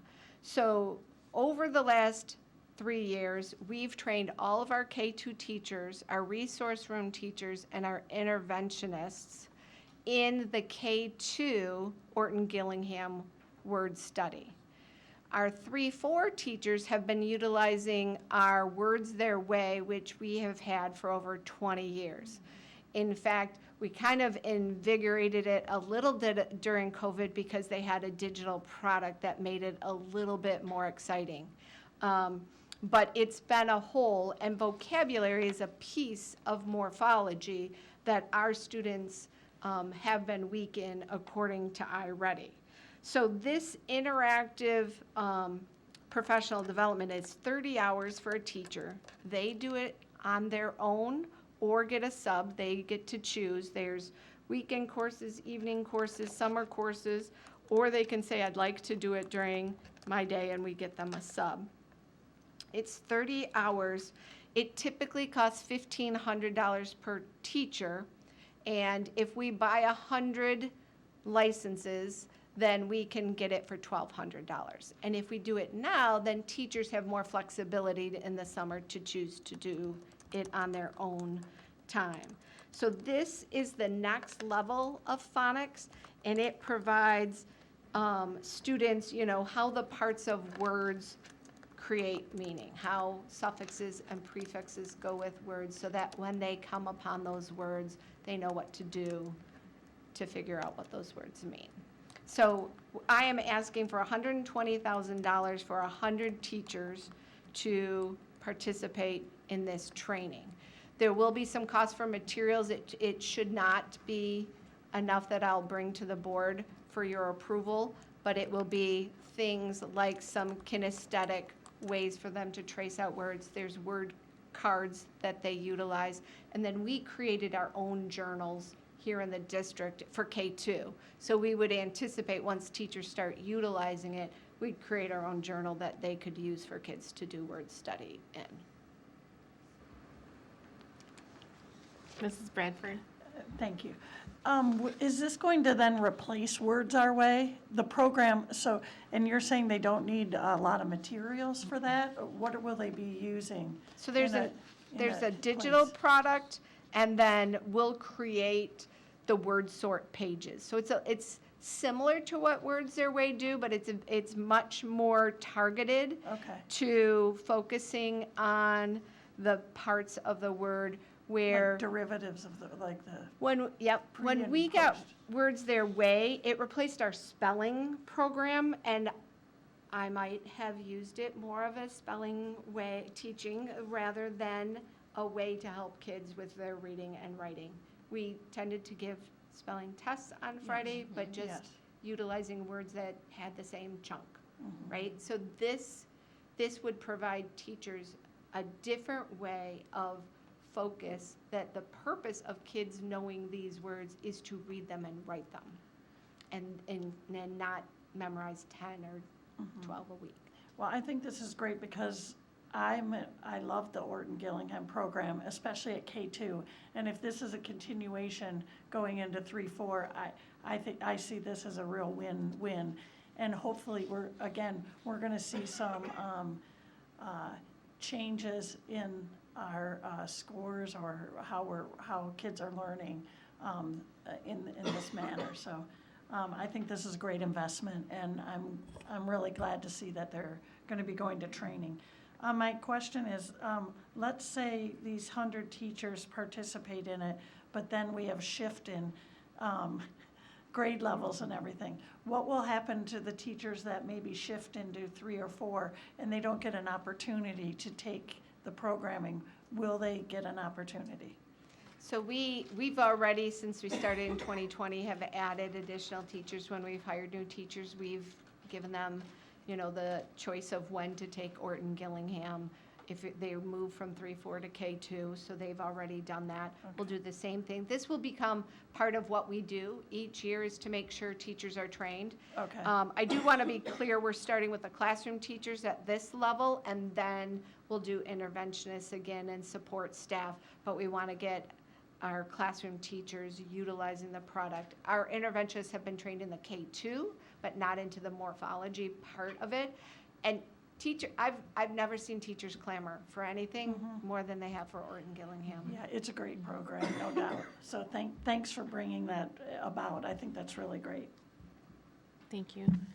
Mr. Johnson and then Ms. Bonnefield. Thank you.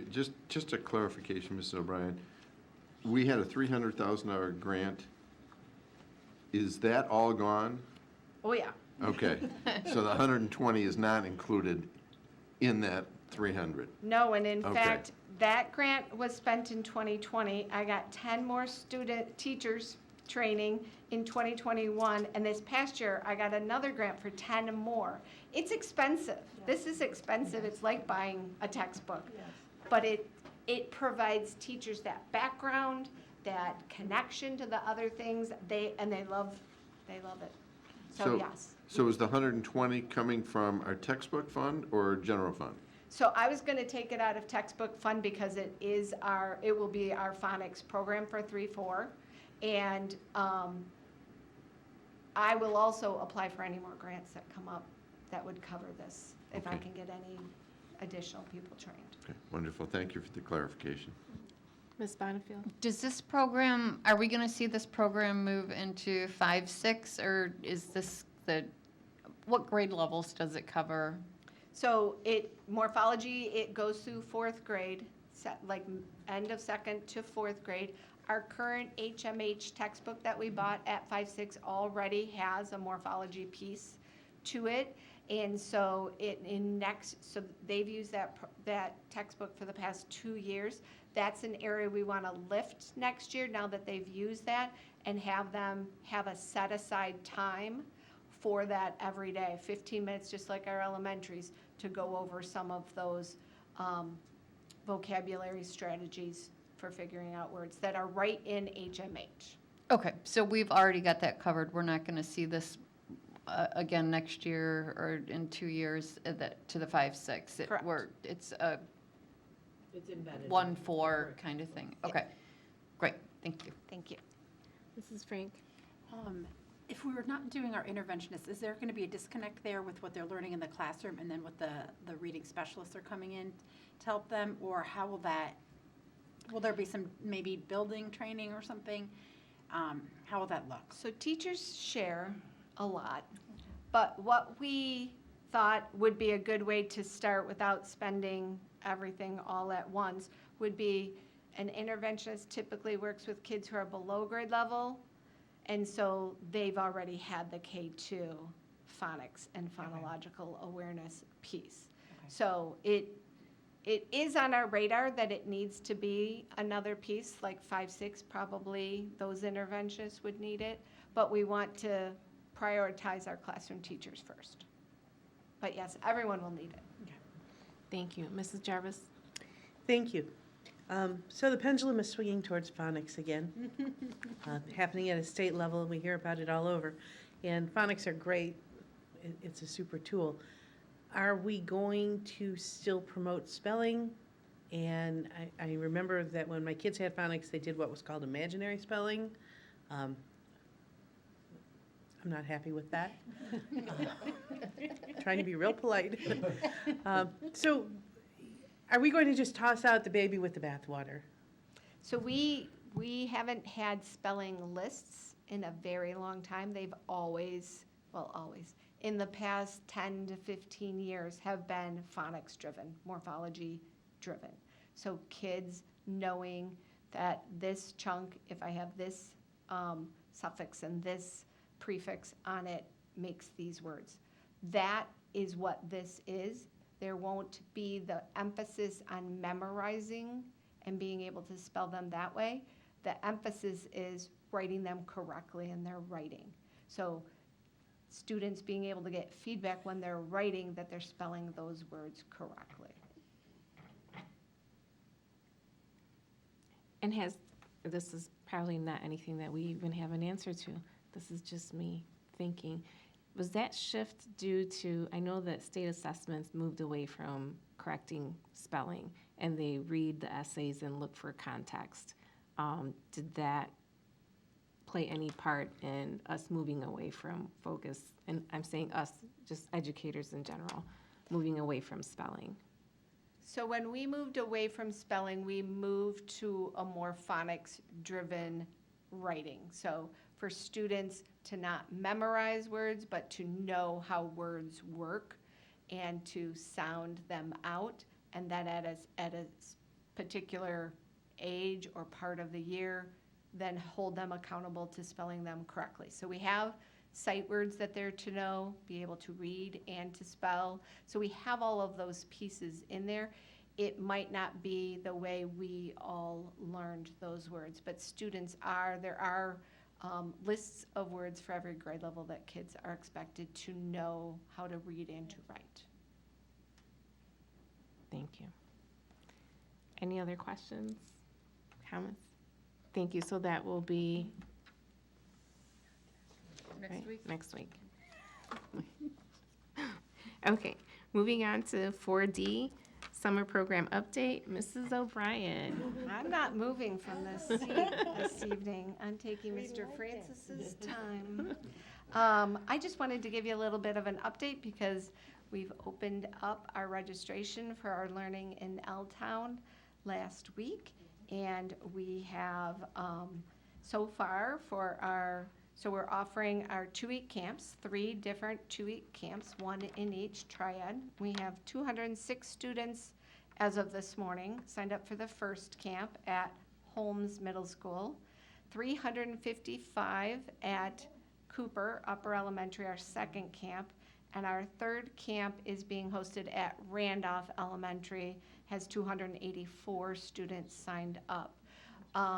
So we chose buildings that have already been renovated with their libraries and then already have air conditioning preset, ready to go.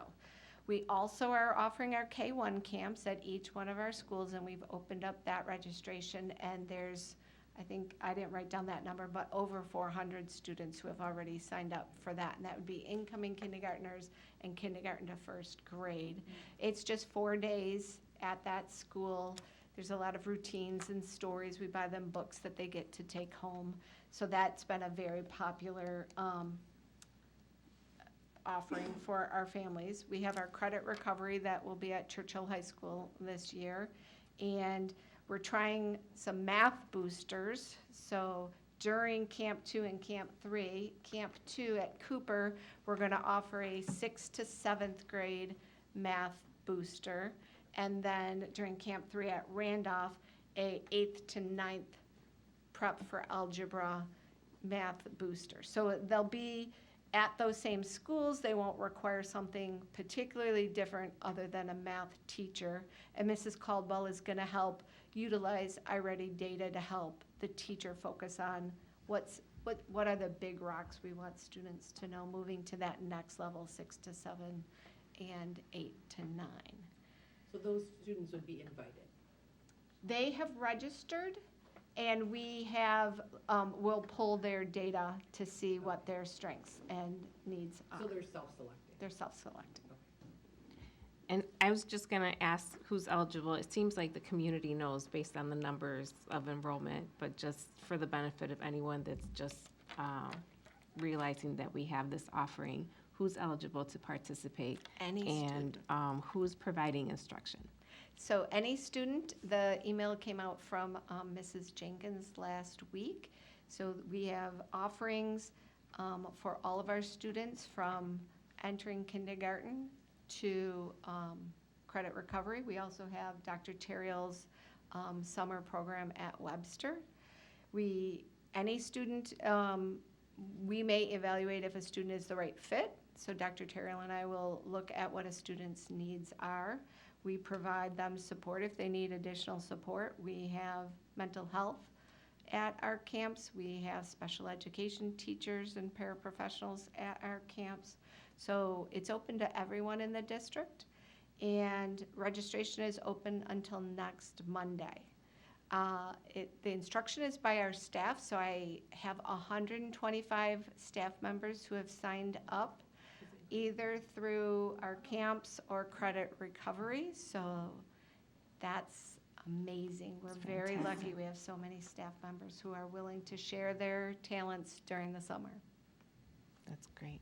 Mrs. Bradford? Thank you. And you are going to come out soon with the Fun Fridays. Is that coming up? Yes, Hot Mrs. off the press? Collier is working on the very last one, so we don't feel like we can put the flyer out until she has exactly what's planned for the last week. So we have 6 weeks Okay. of our community Fridays, and she has 5 of the 6 already planned. And we Awesome. also have staff who have signed up to work those.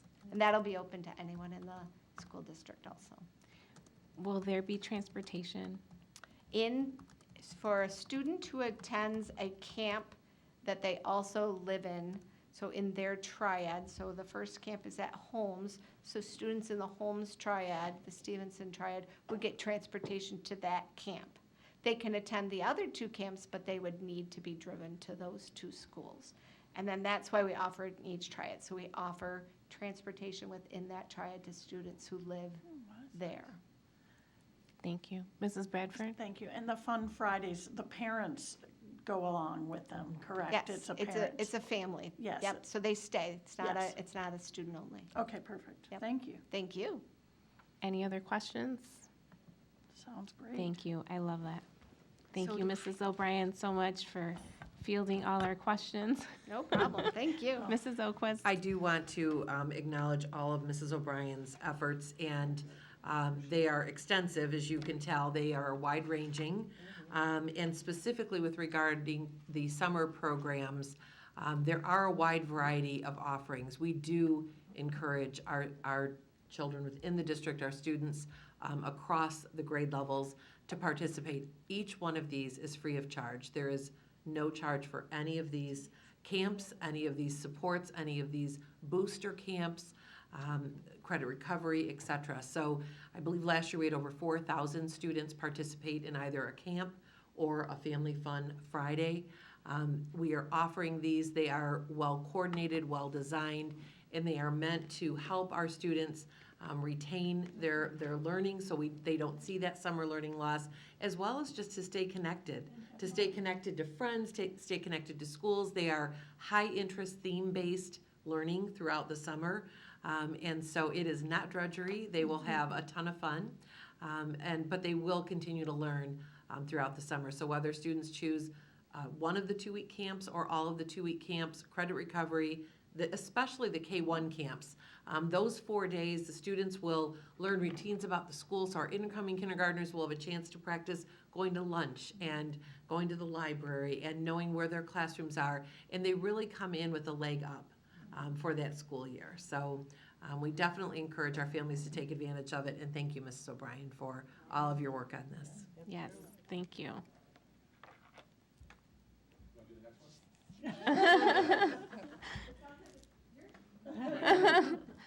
Okay, we're going to move on to item 4E, digital imaging classroom updates. Mr. E2 and Mr. Francis. Thank you, Board. Mr. Francis did such an exciting job with building his site. He's a guest speaker for us at curriculum. I did not have enough time in my original section, So we'll go from coming there. back. Are you splitting your time? We'll see. So I'm bringing you today, within the Arts and Humanities Career Pathway at the Career Center, we have a course called Digital Imaging or Graphic Design, Digital Illustration. And the classroom itself, the workspace, as well as the technology is a bit outdated. So we have been working towards replacing the chairs and desks to be more collaborative workspace for our students and work around that room, as well as updated Apple computers, iPads, charging station, and so on and so forth.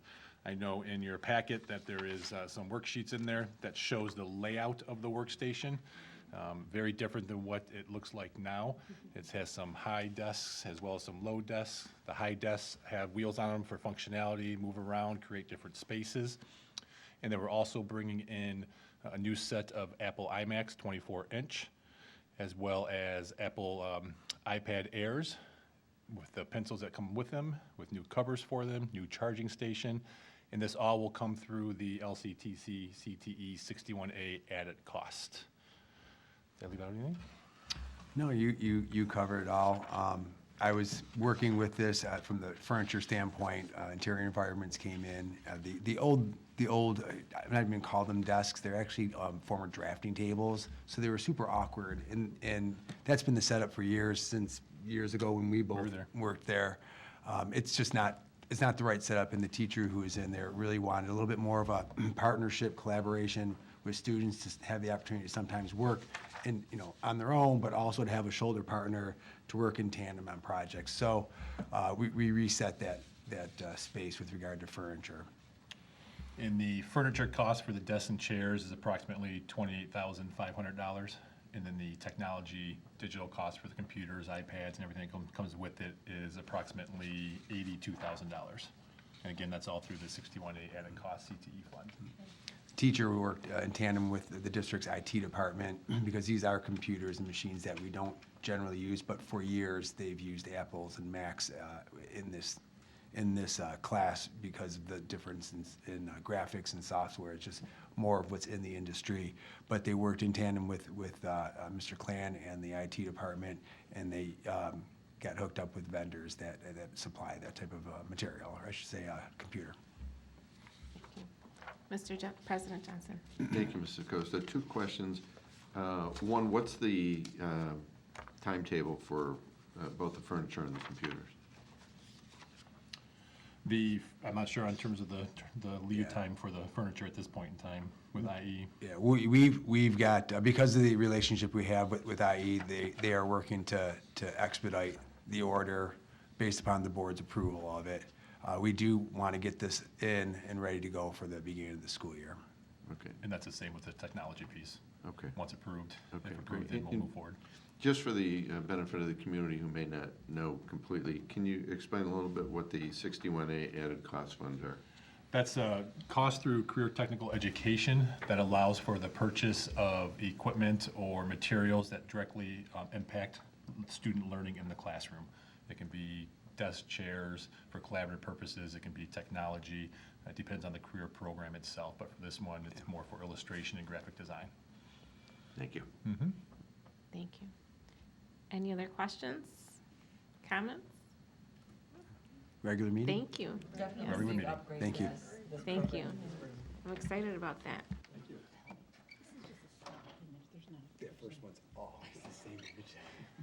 Okay, and we have for item 4F, upper elementary specials, 2023 to 2024, and Mr. Green's going to take it away. Good evening, everyone. Thanks for having me back this week. As you recall, last week at our study session, we had a long conversation about the elementary special reconfiguration taking place next year. We talked about adding Project Lead the Way at lower elementary, what that learning day would look like, and then what that would impact our upper elementary special. So I wanted to get in front of the camera tonight and just kind of go over some of the highlights of what we discussed last week. We spent a lot of time at our 2 study sessions talking about Project Lead the Way, what it is, that impact it's had this year as a pilot at Hayes, at Randolph, and at Hoover.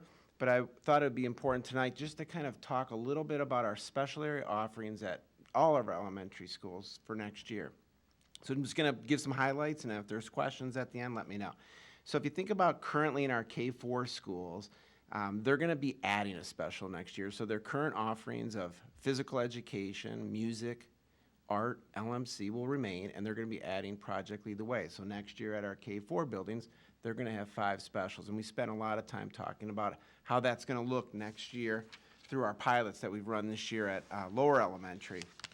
When you think about our 5th grade, we currently have in 5th grade, we have instructional technology. That's going to be replaced, or IT. We've come to know it as IT since the Legacy Initiative in 2006.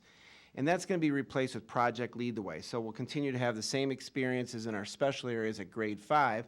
We'll have music, physical education, art, media center time with the librarian, and Project Lead the Way. And I'm going to go to a couple FAQs after I explain the configuration, because we're going to get a couple common questions that will come with this reconfiguration. Currently in grade 6, we have 4 special area classes a week. We have art, music, physical education, and media center. Music and physical education meet twice a week, and then media center and art. Those 6 specials are technically actually spread over 6 days, so they have 6 specials over a 6-day period. Next year at 6th grade, there's going to be 5 special area choices, so you're going to actually have 1 more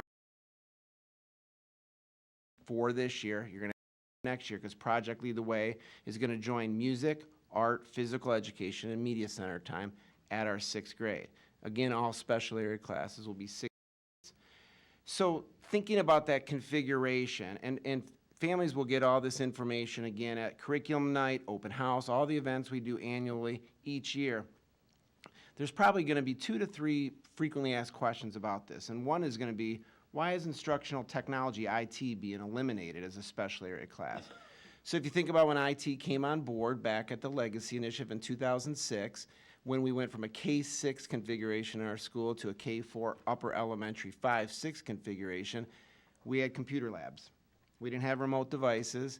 Many of our own children went through IT classes, and that was the right call at that time. Since then, we have remote devices in all of our classrooms, content integration with those remote devices, and a lot of what we used to do historically, making a PowerPoint, looking at a PowerPoint, making some different activities and doing some work on different applications in the computer lab once a week, can now be done daily in the classrooms. So what a perfect time to turn the page on IT, and I've been able to meet with our IT staff and now have Project Lead the Way continue that pipeline that we're building at the K-4 into our 5th grade. So that might be a question you might get about what happened to IT. The other question you're going to get is, why are students having only 1 music class per week in grade 6 in next year's configuration?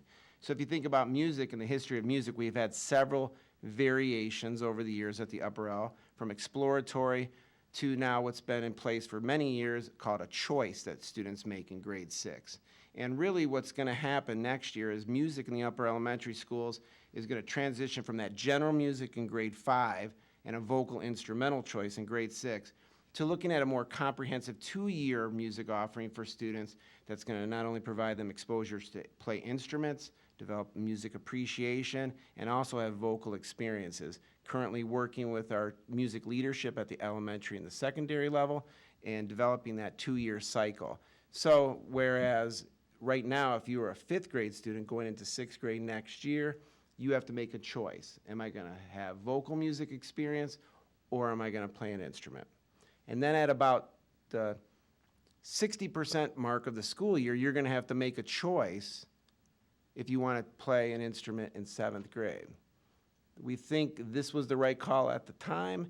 We think there's a better option moving forward. We've worked a lot with our secondary music staff and how to build a better and stronger music program at the secondary. We'll watch those numbers, but we believe with this more comprehensive 2-year approach to music in the upper L, we're going to have at least the same amount of students signing up for music experiences in middle school, and the hope is that it'll be even greater. There's a lot of research on what's the best age, obviously, to start a foreign language, to start a music experience. It's always better to start younger. But at our elementary, we're really trying to create a balanced special schedule where kids have not one special has elevated status over another, where they then enter their middle school programming having to make some really tough choices. What's the elective I want to take? It's going to be a hard choice because they're going to have an awesome elementary experience. And so there's not cuts in music, there's not cuts in the arts, there's not cuts in any special area. It's a reconfiguration. And but that will be a question you will receive, and that'll be a question we'll be sure to onboard our families, especially our 5th grade families, so they understand what that'll look like next year. Do you want to just spend a minute, Mr. Green, and talk a little bit about the challenge of the young learner learning music as they currently do, and some of the challenges they've had in really acquiring that skill in a short period of time? Absolutely. Ms. Herring and Ms. Wickman, who have been the music leaders in our district since I've assumed this position, we've had many conversations with them and their music staff about what's the best age to start playing an instrument. And obviously, the younger the better. But right now, averaging about 1.7 times a week to play an instrument actually leads to more frustration for a lot of students because they just can't get really good at it in that 1.5-day week or 2 days a week cycle. And that's assuming they're there every music class the whole year, their music teacher's there every class the whole music year. So actually, we've learned some lessons. I think one of the conversations we talked about is the year we didn't offer instrumental choice during COVID. We noticed that the students picking up that skill at 7th grade didn't lessen. Actually, they were more at an equal starting place where it allowed the music staff at secondary to not to have to differentiate as much as they usually have to do. The other challenge is, once you get a bad taste in your mouth about something, you're unlikely to choose it for that elective. And so there's some of the ideas we're pushing forward are having our 6th graders visit our middle schools next year during the school day to see the electives in place, to see what that music program looks like before they make those course selections. Talking about having some aptitude assessments on our students in 6th grade to see if they have a gift for music that they may not know about. So I'm very excited to work with the music staff, the upper L music teachers, to redesign and reimagine this upper elementary music vision that we're building. And change is hard.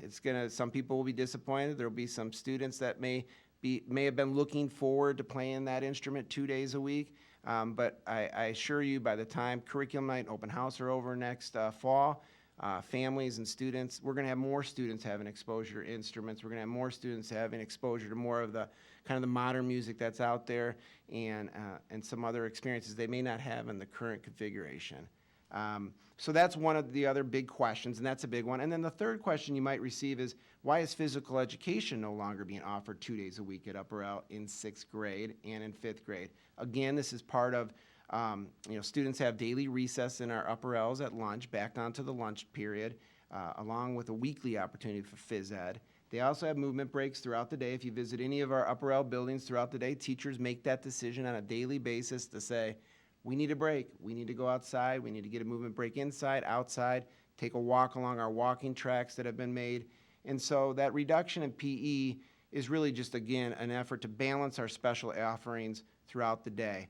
And starting grade 6, we're going to work with our secondary department and their leaders to provide opportunities for students to learn not only about music and PE, but just the comprehensive grade 7 through 12 offerings our students will have when they enter secondary school. So thought it was important to touch base again. Gave you a lot of information last week.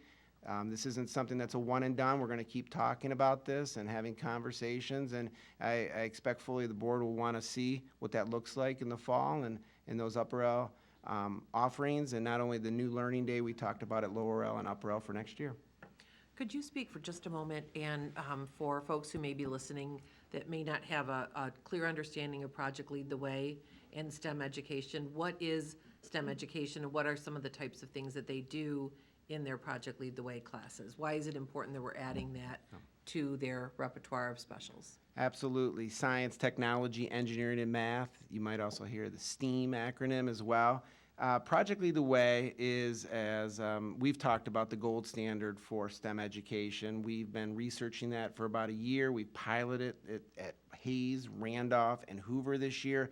It gives students an opportunity to take concepts that they may have in their ELA integrated units at the lower L or their science units in the upper L and actually do more hands-on work with those concepts, such as robotics, such as team building to solve a logistical exercise. When we had a chance to visit Hayes and Hoover this year, what we noticed were some things that just stuck out that we want our future learners to have: collaboration skills, creativity, problem-solving skills. It's, again, goes back to the theme. If you think about where I started with our elementary specials, you want to try to tap into every learner throughout the week, whether it's with their physical attributes, their gifts in art, music, the consumption of media, but also that ability to think different. And, we're working on really building a true robotics pipeline in Livonia Public Schools. And one of the things we don't want in any of our special areas are broken pipelines along the way. When kids come into our kindergarten, we want them to see that these offerings are available to you, not just in lower elementary, but in upper elementary, and then through choice at secondary school. And some great byproducts of this is we're starting to develop some clubs in our schools for robotics as well. So it's just a real comprehensive way of hitting in on all those other areas of science, technology, math, engineering at different levels. And we have a progression of curriculum that we're building, so it makes sense what you finish in kindergarten, then it builds upon it in first grade, second, third, fourth, and then 5, 6 starts getting into some real technical automation and robotics type of activities as well. It's very exciting. It's going to be going to scale next year, and that's going to be another point of pride for our school district. Thank you, Mr. Green. Mrs. Jarvis. Mr. Green, I'm excited about the possibility of using project-based learning like Project Lead the Way to help students have that opportunity to take things they have learned throughout the day in all their other classes and put them to work. A lot of kids learn really well when they can apply the things that they have been taught, and then all the pieces fit together. So that's really exciting. I was wondering if you would compare the length of classes for specials currently and how that changes next year. That's great. Thank you for that question. So currently in our non-pilot K-4 schools, they have 4 specials at 45 minutes apiece. Next year, they're going to have 5 specials at 60 minutes apiece. And so what we found in our pilot schools, we were concerned a little bit at the beginning of the pilot, a 60-minute special. That's a long time for a young learner. What will that look like? So we spent a lot of time with those pilot school teachers talking about, so what could you do differently? What we've found is that they are spending more time getting to know the students, more time for relationships, more time to dig deeper. We did not ask them to add any curriculum to their art, music, PE, library time, but rather go a little deeper, have a little more time. Some byproducts we talked about last week is that gives the teachers more time then to collaborate, because now they have a 60-minute chunk of time with their grade level team. So we've learned that it is something we have to onboard our staff for those 60-minute specials. We've also know that at upper elementary, they've gone from 50 to 60 in recent years, so that won't be as big of a shift for the upper elementary student. And we've also learned some real learnings and techniques for our ASD students and our multi-age students that need to have different experiences in that special area, and we've been able to have the 60-minute meet the needs of all learners. So, but it does take time. It takes time and training. Our leadership and special areas classes have done a great job of having that be a topic of many of their PD sessions this year. So there's just a lot of great trade-offs of having the students a little longer each day. And the other byproduct is we have a special area teacher in each of our buildings as their home building, so they're not switching buildings. And as we know, every time we get another trusted adult for any of our students, and I think one of you mentioned it last week, our special area teachers actually know our kids the most because they see every student at our school. So it's exciting. Thank you. Any other questions? Mrs. Frank? Thanks so much. I'm really excited about this program. I think it's a great program, and I commend you and your team for not just saying we've always done it this way, but what are ways we can improve? Where can we grow, and what can we change to make our students' experience better and richer?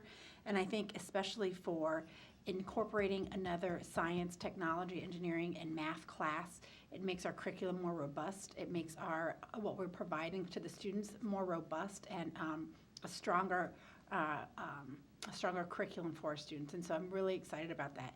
I absolutely am a huge advocate of our music program in our schools. And so my 3 kids that are in high school, they all continued their musical education up until high school. But I also see the need when we look at test scores, when we look at things, to be able to speak more into some of the academic areas that we really need to speak into. So I'm grateful that you have found a way to include some of this math and technology. And I think one of the things is it's not just another class. They're really hands-on. I mean, they're really doing things with their hands. They're standing up. They're working in teams. They're collaborating.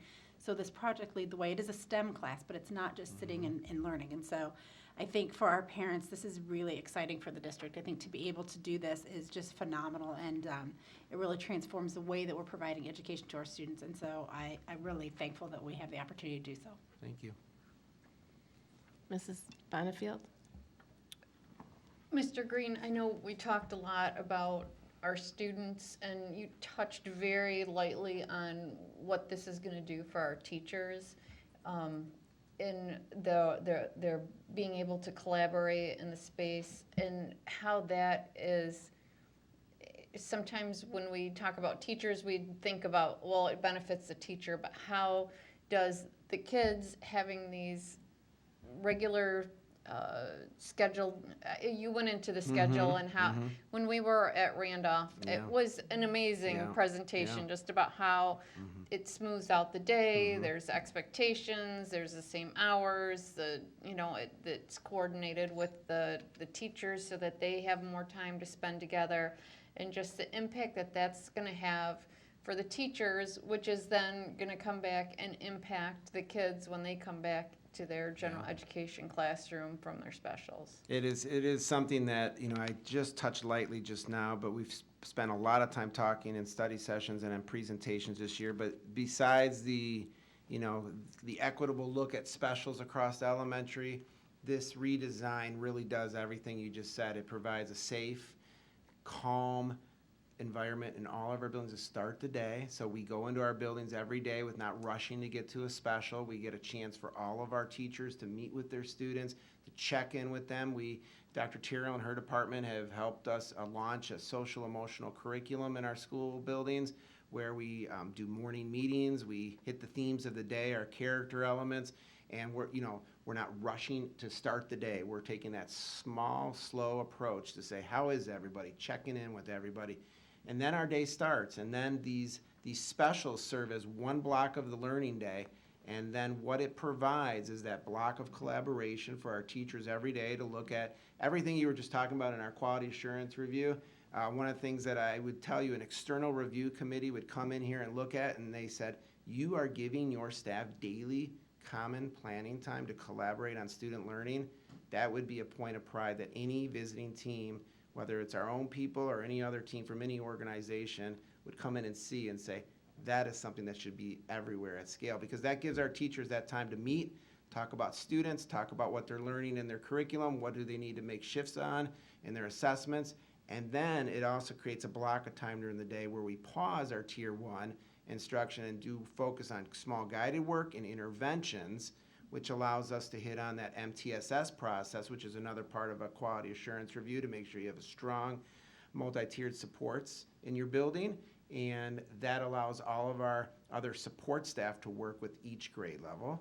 And then we get to pause again and have lunch, pause again after lunch, and then we get to have a nice calm exit to the day because the kids will be able to be back in their classroom for those checkouts. How did the day go? What went well? We're not rushing to coming back from a special and hurrying up and filling out our planner. We've all seen that. I had classes that had to do that. It sets up the learning day to be one that promotes a very organized, consistent schedule for kids, a consistent schedule for staff, and we know that once we can create those systems, we can get back to what you were talking about earlier, and that's about student learning. And so all the elementary principals know that this system, once in place, we now can focus on no breakdowns in the system, but how are we doing on our iReady to measure our interventions? How are we doing on our M-steps to analyze our Tier 1 performance? How are we doing on our climate in our buildings? Are we retaining staff? Are we retaining students? So really, it's going to set the stage, I believe, for the next 10 years in our school district to really then hone in on everything that we always say we're about, right? Student learning. And so those systems will be solidly in place.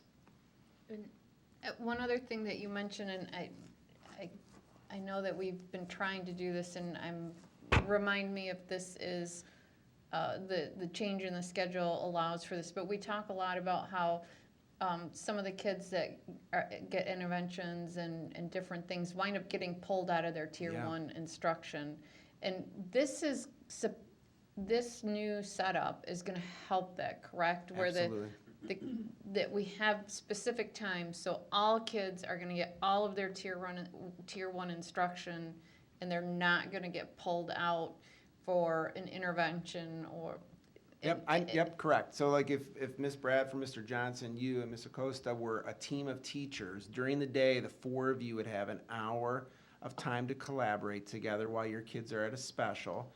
And then, for example, at another time of the day, the four of you, every single student in your classrooms are then going to be flooded in with support from all of our support staff so we can meet the needs of all of the kids in your classroom during that hour block. So then later in the day, when it's math time for you, or ELA time for you, or word study for you, those students are not getting pulled out for additional support because it makes no sense to give a student additional support if they're missing the core support. So that is a protector for what we like to use a lot of acronyms and educational phrases, but that's a protector for our Tier 1 instruction. It really provides the opportunity for all students when the Tier 1 curriculum that the Academic Services and Student Services Department works hard to develop, when they develop that curriculum, the worst thing that can happen is students leaving during that time to get supplemental instruction, because then when you come back, it's like leaving a meeting and then coming back and figuring out, what did I miss? So students don't have to have that feeling anymore. And I tried my best when I was at Garfield and at Roosevelt to have those systems, but this new learning day will really it'd be a protector for students during that Tier 1. Yeah, I know change is hard, and the education wheel sometimes moves really slow, but I hope that our parents and our stakeholders really look forward to this. We had a great, again, at Randolph, and it's very exciting, and as much as it's changing our kids' school days, it seems like it's going to hit a lot of things that are going to help to improve our learning day and and just be a great thing. So sometimes change is hard, but I think this is definitely going to benefit everyone. Yep, and we'll be back to report often, and there's a lot of onboarding that will be done in the spring and in the fall with all of our stakeholders, and we have great leaders in our special areas and our staff that are willing to take on this challenge. Mrs. Bradford? Thank you. I agree with what everybody has said tonight. This is a huge step that we're taking and a shift in how we're running our programming. But I commend you for bringing it. I know we studied the pilot for the year and we found success in the K-4.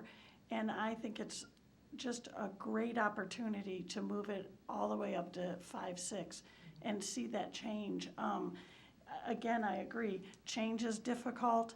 I know our families, look forward to the structure that's currently in place, but you will not be missing a special. You're still gonna get your 5 specials, and your children are still gonna get to go out for recess. They will still be able to go out at other opportunities during the day. And we are incorporating such a fabulous program in Project Lead the Way. I commend everybody that worked on this to try to get the scheduling the way it is.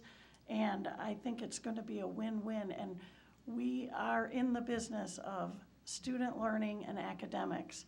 And I think this refocuses us. It allows us to, the opportunity to see more growth, hopefully, in our students academically. And that's exactly what we should be focusing on. And specials are really, I love band, I love phys ed, I love media, I love all of that. But we do have to focus on reading, math, and the basic Tier 1 instruction. And also the pullouts, having our support systems changing. I believe this will be a big shift, but it has to be I think it's gonna be a great one. I'm really excited about it. Again, I know it's a change for our families. I know our families will have to do a shift, but if everybody focuses and gets on board on this, I think it's gonna be fabulous. And I applaud everybody who's worked on this because it's huge. It's a real different change, and I hope we see a lot of success with it. Thank you.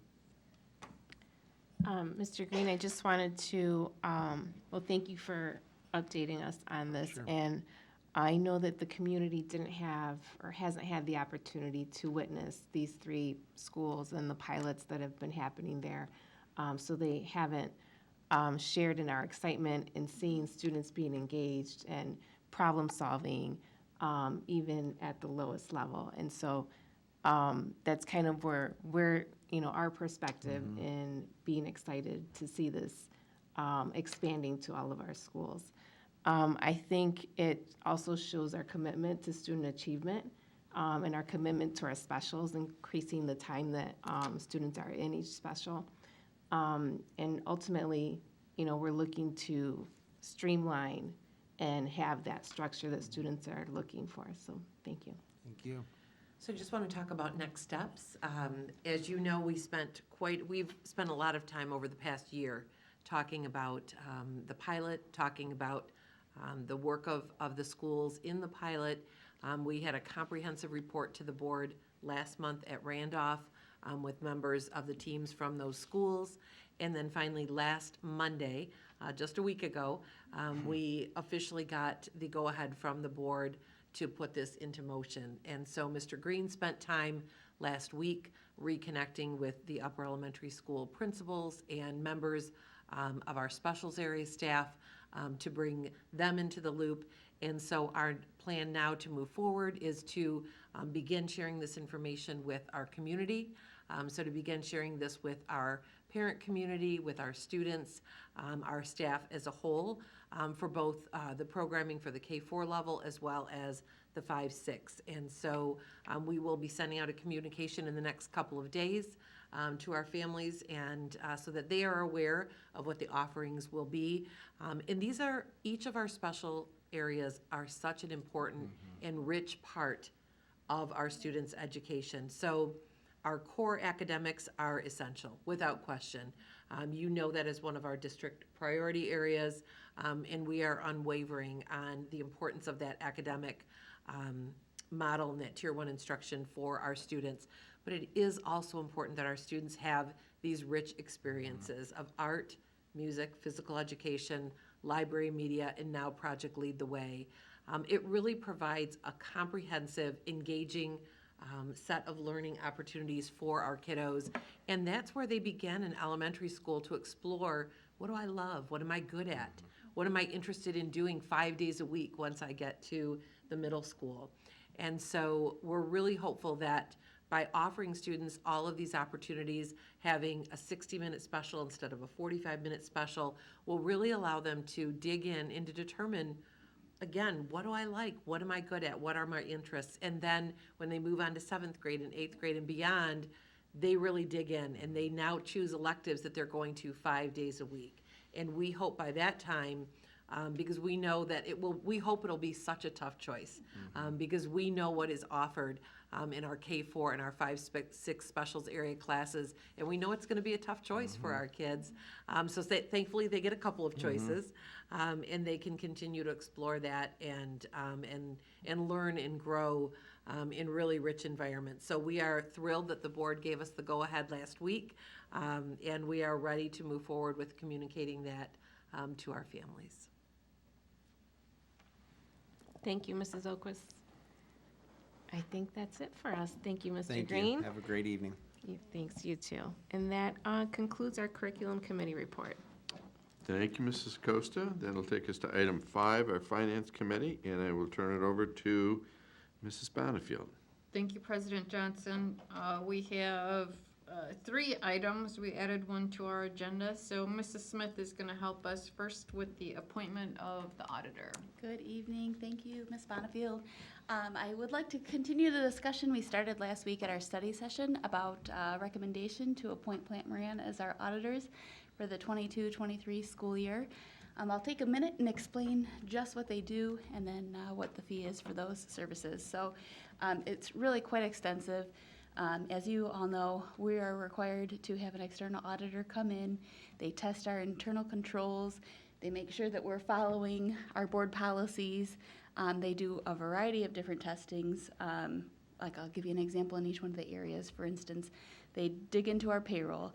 They will pull individual employees and they check what they're being paid. They tie it back to the contracts to make sure everybody is being paid appropriately. They'll pull samples from accounts payable and look at checks that we've issued to vendors, and then test to make sure that we're following our internal procedures that we have for that, and also check that we're following our board policy. So, for example, if we're buying $50,000 of computers, they'll ask us where and when did that go to the Board of Education for approval, and we have to pull that and provide that level of detail to them. They also spend quite a bit of time on our federal grants. So the federal grants have quite a bit of compliance requirements around them. So they're testing those grants to make sure that we are using the funds as they were intended to be used, and then they report that back out to the federal government so that we can continue to get federal grant dollars. Not only do they do this during, at the end of the year, but they're available to us throughout the school district. They are a resource for us. Plant Moran is the largest auditor of K-12 schools here in Michigan. With that comes a lot of knowledge, and they put a lot of staff members into being ready to address the issues that are coming our way. The GASB board is never tired of issuing new GASBs, so we have a new GASB this year. Last year it was the implementation of GASB 87 related to leases, things that the district was leasing or leasing out to other folks.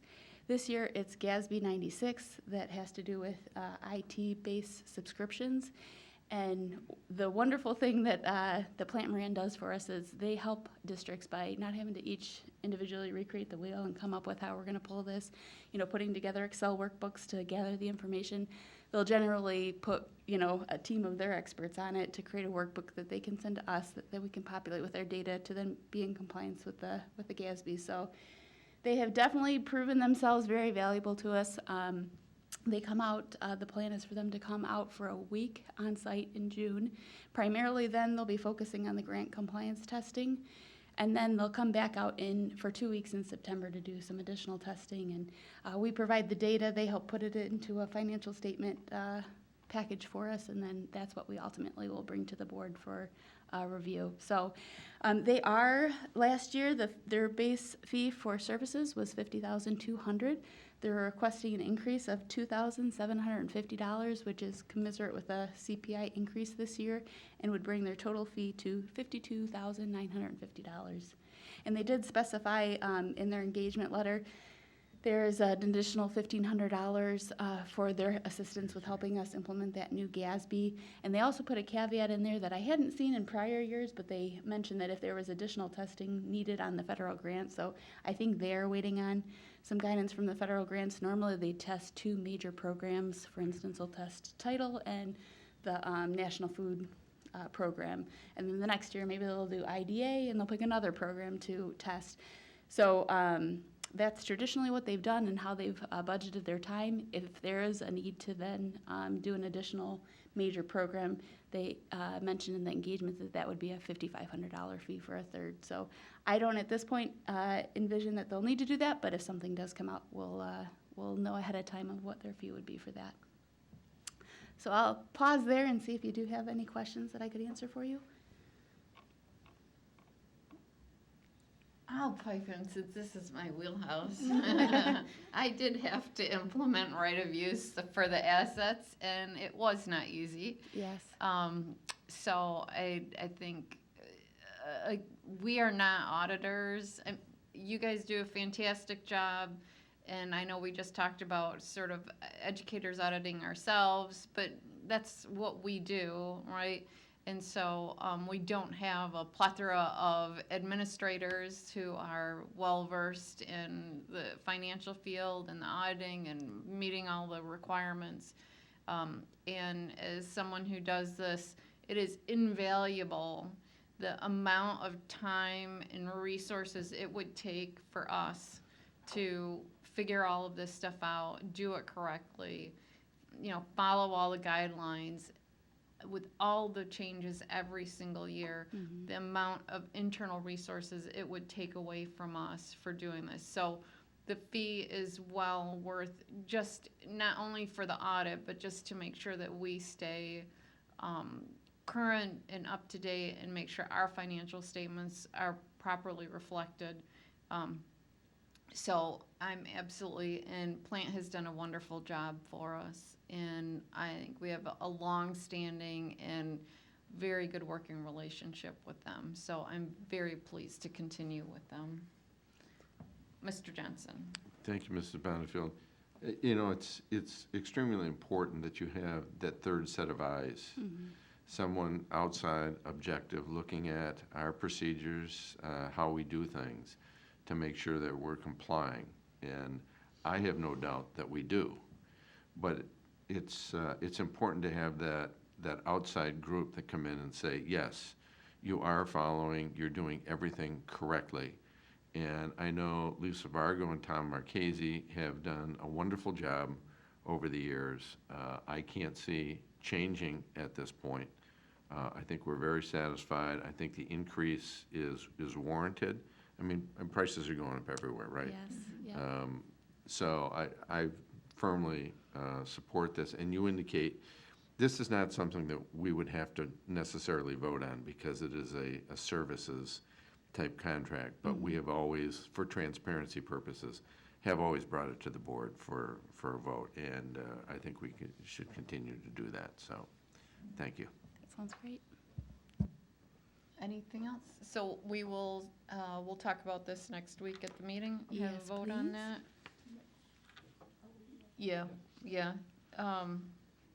And just as you said, that gives us an opportunity to share with our community to know that the money that they have entrusted to us is being spent as it was intended to be, and that we do have internal controls in place so that the funds are safeguarded. So it's always good to let our community know that because, we do have a lot of dollars that flow through our organization, and it's important to know that they're being handled properly.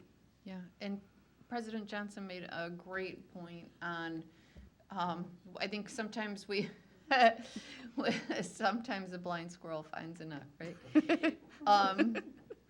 Just that for transparency purposes, this is something that we don't have to vote on, that we don't have to discuss because it is a service. And I think sometimes we forget where our requirements are and where we sometimes try to exceed our expectations or exceed our policies.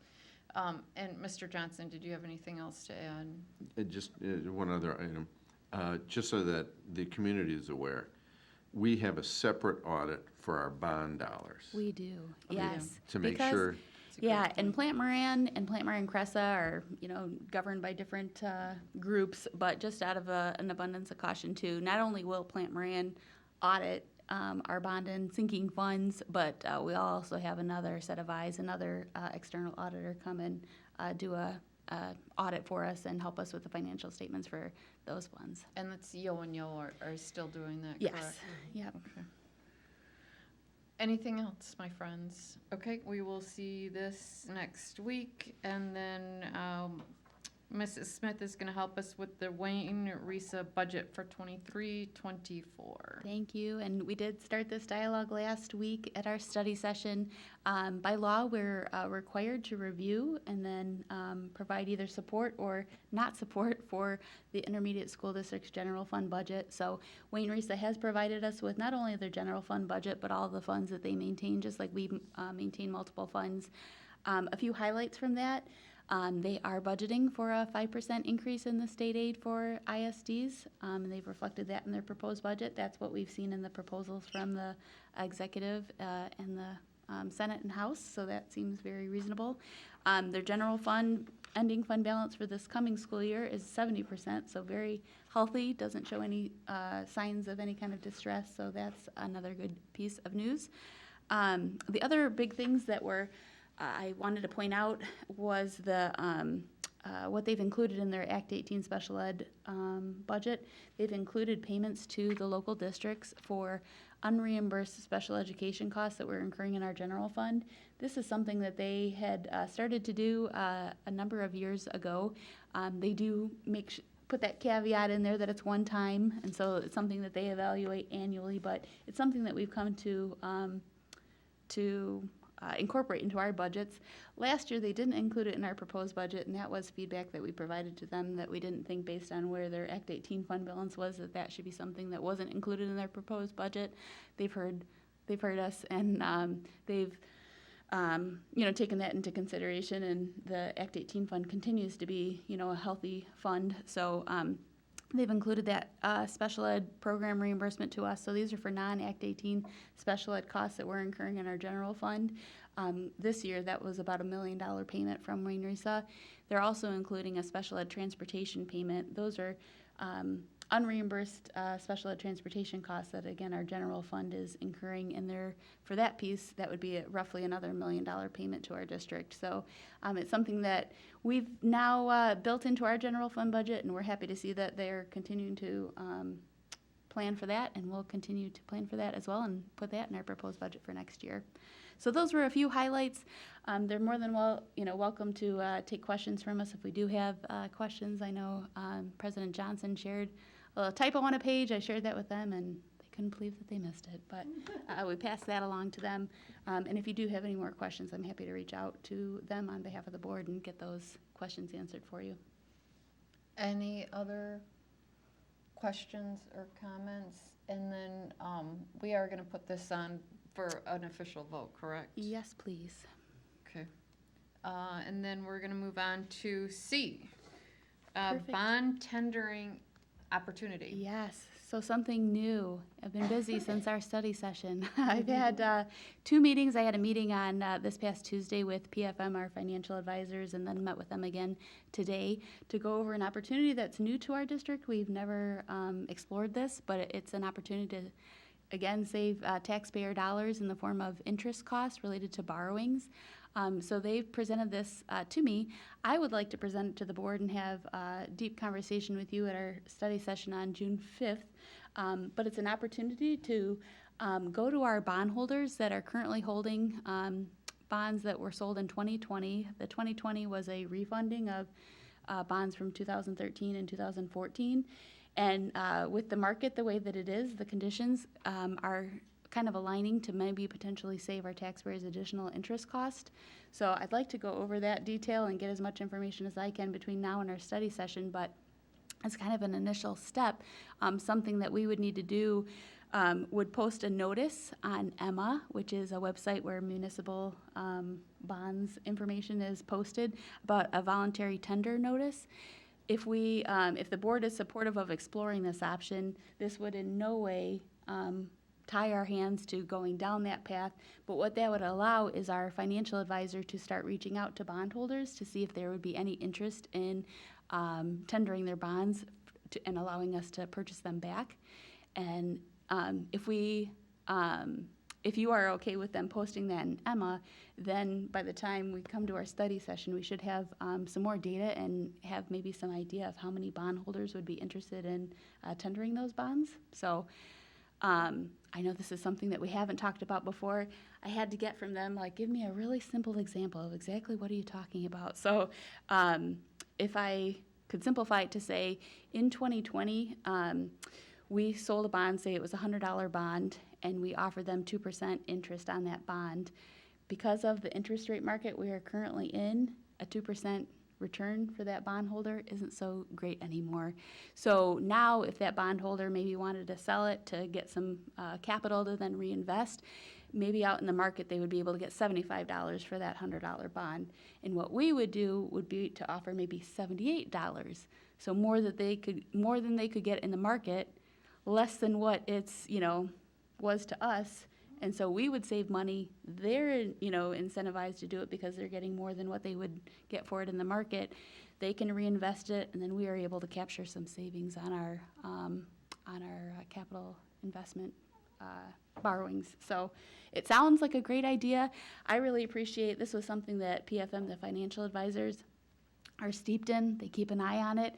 They said this is something you don't see a lot of because it has to be just the right market conditions, and also the size of the sale has to be of substantial nature, which a lot of school districts are smaller bonds because they've got less students, less buildings.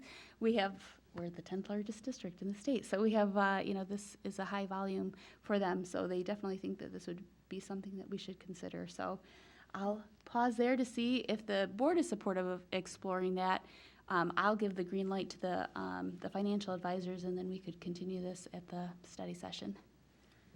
Mrs. Bradford. Thank you.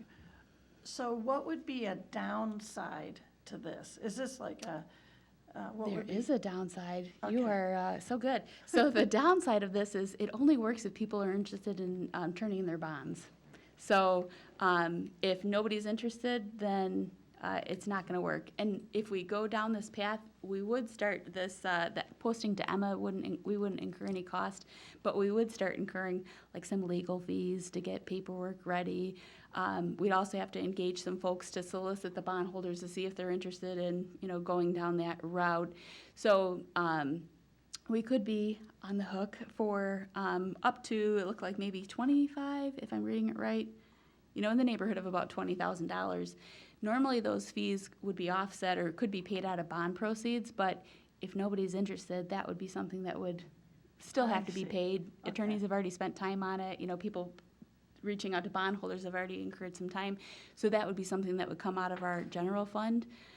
We're in a position, though, going down this Emma posting, I think we'll get a good general sense of if there's interest in the market.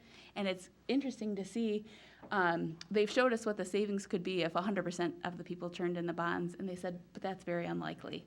They said what they would consider to be success would be about 20 to 30% of your bondholders turning in bonds. So, and again, I don't think they would be presenting that to us if they didn't have a sense that 20 to 30% of the people would be interested. So we do have a risk that normally we wouldn't have. Normally we wouldn't go down the bond route unless we knew for sure we were issuing bonds. But I think that risk is small, and it's also something that we do have funds are like budgeted in our general fund annually for legal expenses. So it's something that we could pay out of the general fund if we needed to. Okay, thank you. So just to emphasize, we'd really want to take the next few weeks or so to further explore this, to get a sense from PFM if there is interest out there. So right now, we're not asking you to commit to anything, nor are we committing to anything other than exploring this. And at that point in time, we're not incurring any cost to the district. Mr. Johnson? Thank you, Mrs. Battlefield. Mrs. Smith, have they given you any idea if they get a 20 to 30% penetration, what the They savings have. would be? Which, when I share it, you'll be as eager as I to see. That's not a planning question, Yeah, by the way. the net present value of the savings, if they did, assuming 30% of the bonds are tendered, would be a savings of $2 million of interest. So definitely worth, so even if Seems they're, like 20 grand would be a pretty small price to pay Yes, if they got that yes. kind of and they mentioned, I penetration. think it was if there was 10%, only if 10% were tendered, that would even be a $750,000 savings. So what we would incur in potential, legal fees versus a $750,000 savings, definitely seems worth it. And the one thing that I like to to state too that I think is great, it's this money that's going directly to save money for the taxpayers. This isn't $750,000 of additional money coming to the district that we can spend on other things. This is us having to ask for less, or, being able to put those funds that we collect them towards other purposes. So this is definitely a direct savings for taxpayers. So in that direction, can you just talk a little bit about how a bond would normally get repaid? Like where the money comes from? Sure. How we get the money from the taxpayers, why it affects the taxpayers? And then if we go down this route, where the money's gonna come from, and you've kind of explained about the taxpayers, but just a little bit about the process and what the difference is between the two. Sure, yeah. So how normally a bond works, doing just a simple math again too, like if we were to sell a $100 bond, that would be us getting $100 today, and in essence, the taxpayer getting a bond certificate saying that we'll pay you back, and it depends on the term, say maybe in 10 years, we'll pay this $100 back to you, and in the interim, every year we'll pay you a certain interest on it. I call that the coupon. So that could be, on these 2020 bonds, it was a 2% coupon, and it could go up from there. So they give us the $100, we're then able to implement that right away in these capital projects. So unlike with the sinking fund, which is, I love, because every dollar we get from taxpayers, it goes right into your buildings, but it's limited in how much we're getting per year, and it makes it not very efficient to bring in the construction manager for a small project. Now, when we're doing projects, we're doing a large volume, and that brings down the construction manager fees, the owner's rep, the time that it takes with our owner's rep and whatnot. So it's just, it can be efficient to sell those bonds and do capital projects that way. But what we do, like in our refunding, we would issue different bonds to then pay back bonds that are currently outstanding when they become callable. So normally, like in the 2013 bond, I think that was a 30-year term bond, that they became callable in 10 years from the date that you issued them. So that's what we did. We refunded those dollars by issuing another bond. It was able to end up, it saved our taxpayers money, and they did give me that number because it had been a little while. That refunding that we did in 2020 of the 2013 and 14 bonds saved us about $15 million of interest costs. So, and that's something too, just like we were talking about with the auditors, people that are steeped in different things, and that's their area of expertise. This is definitely PFM's area of expertise. They live and breathe this.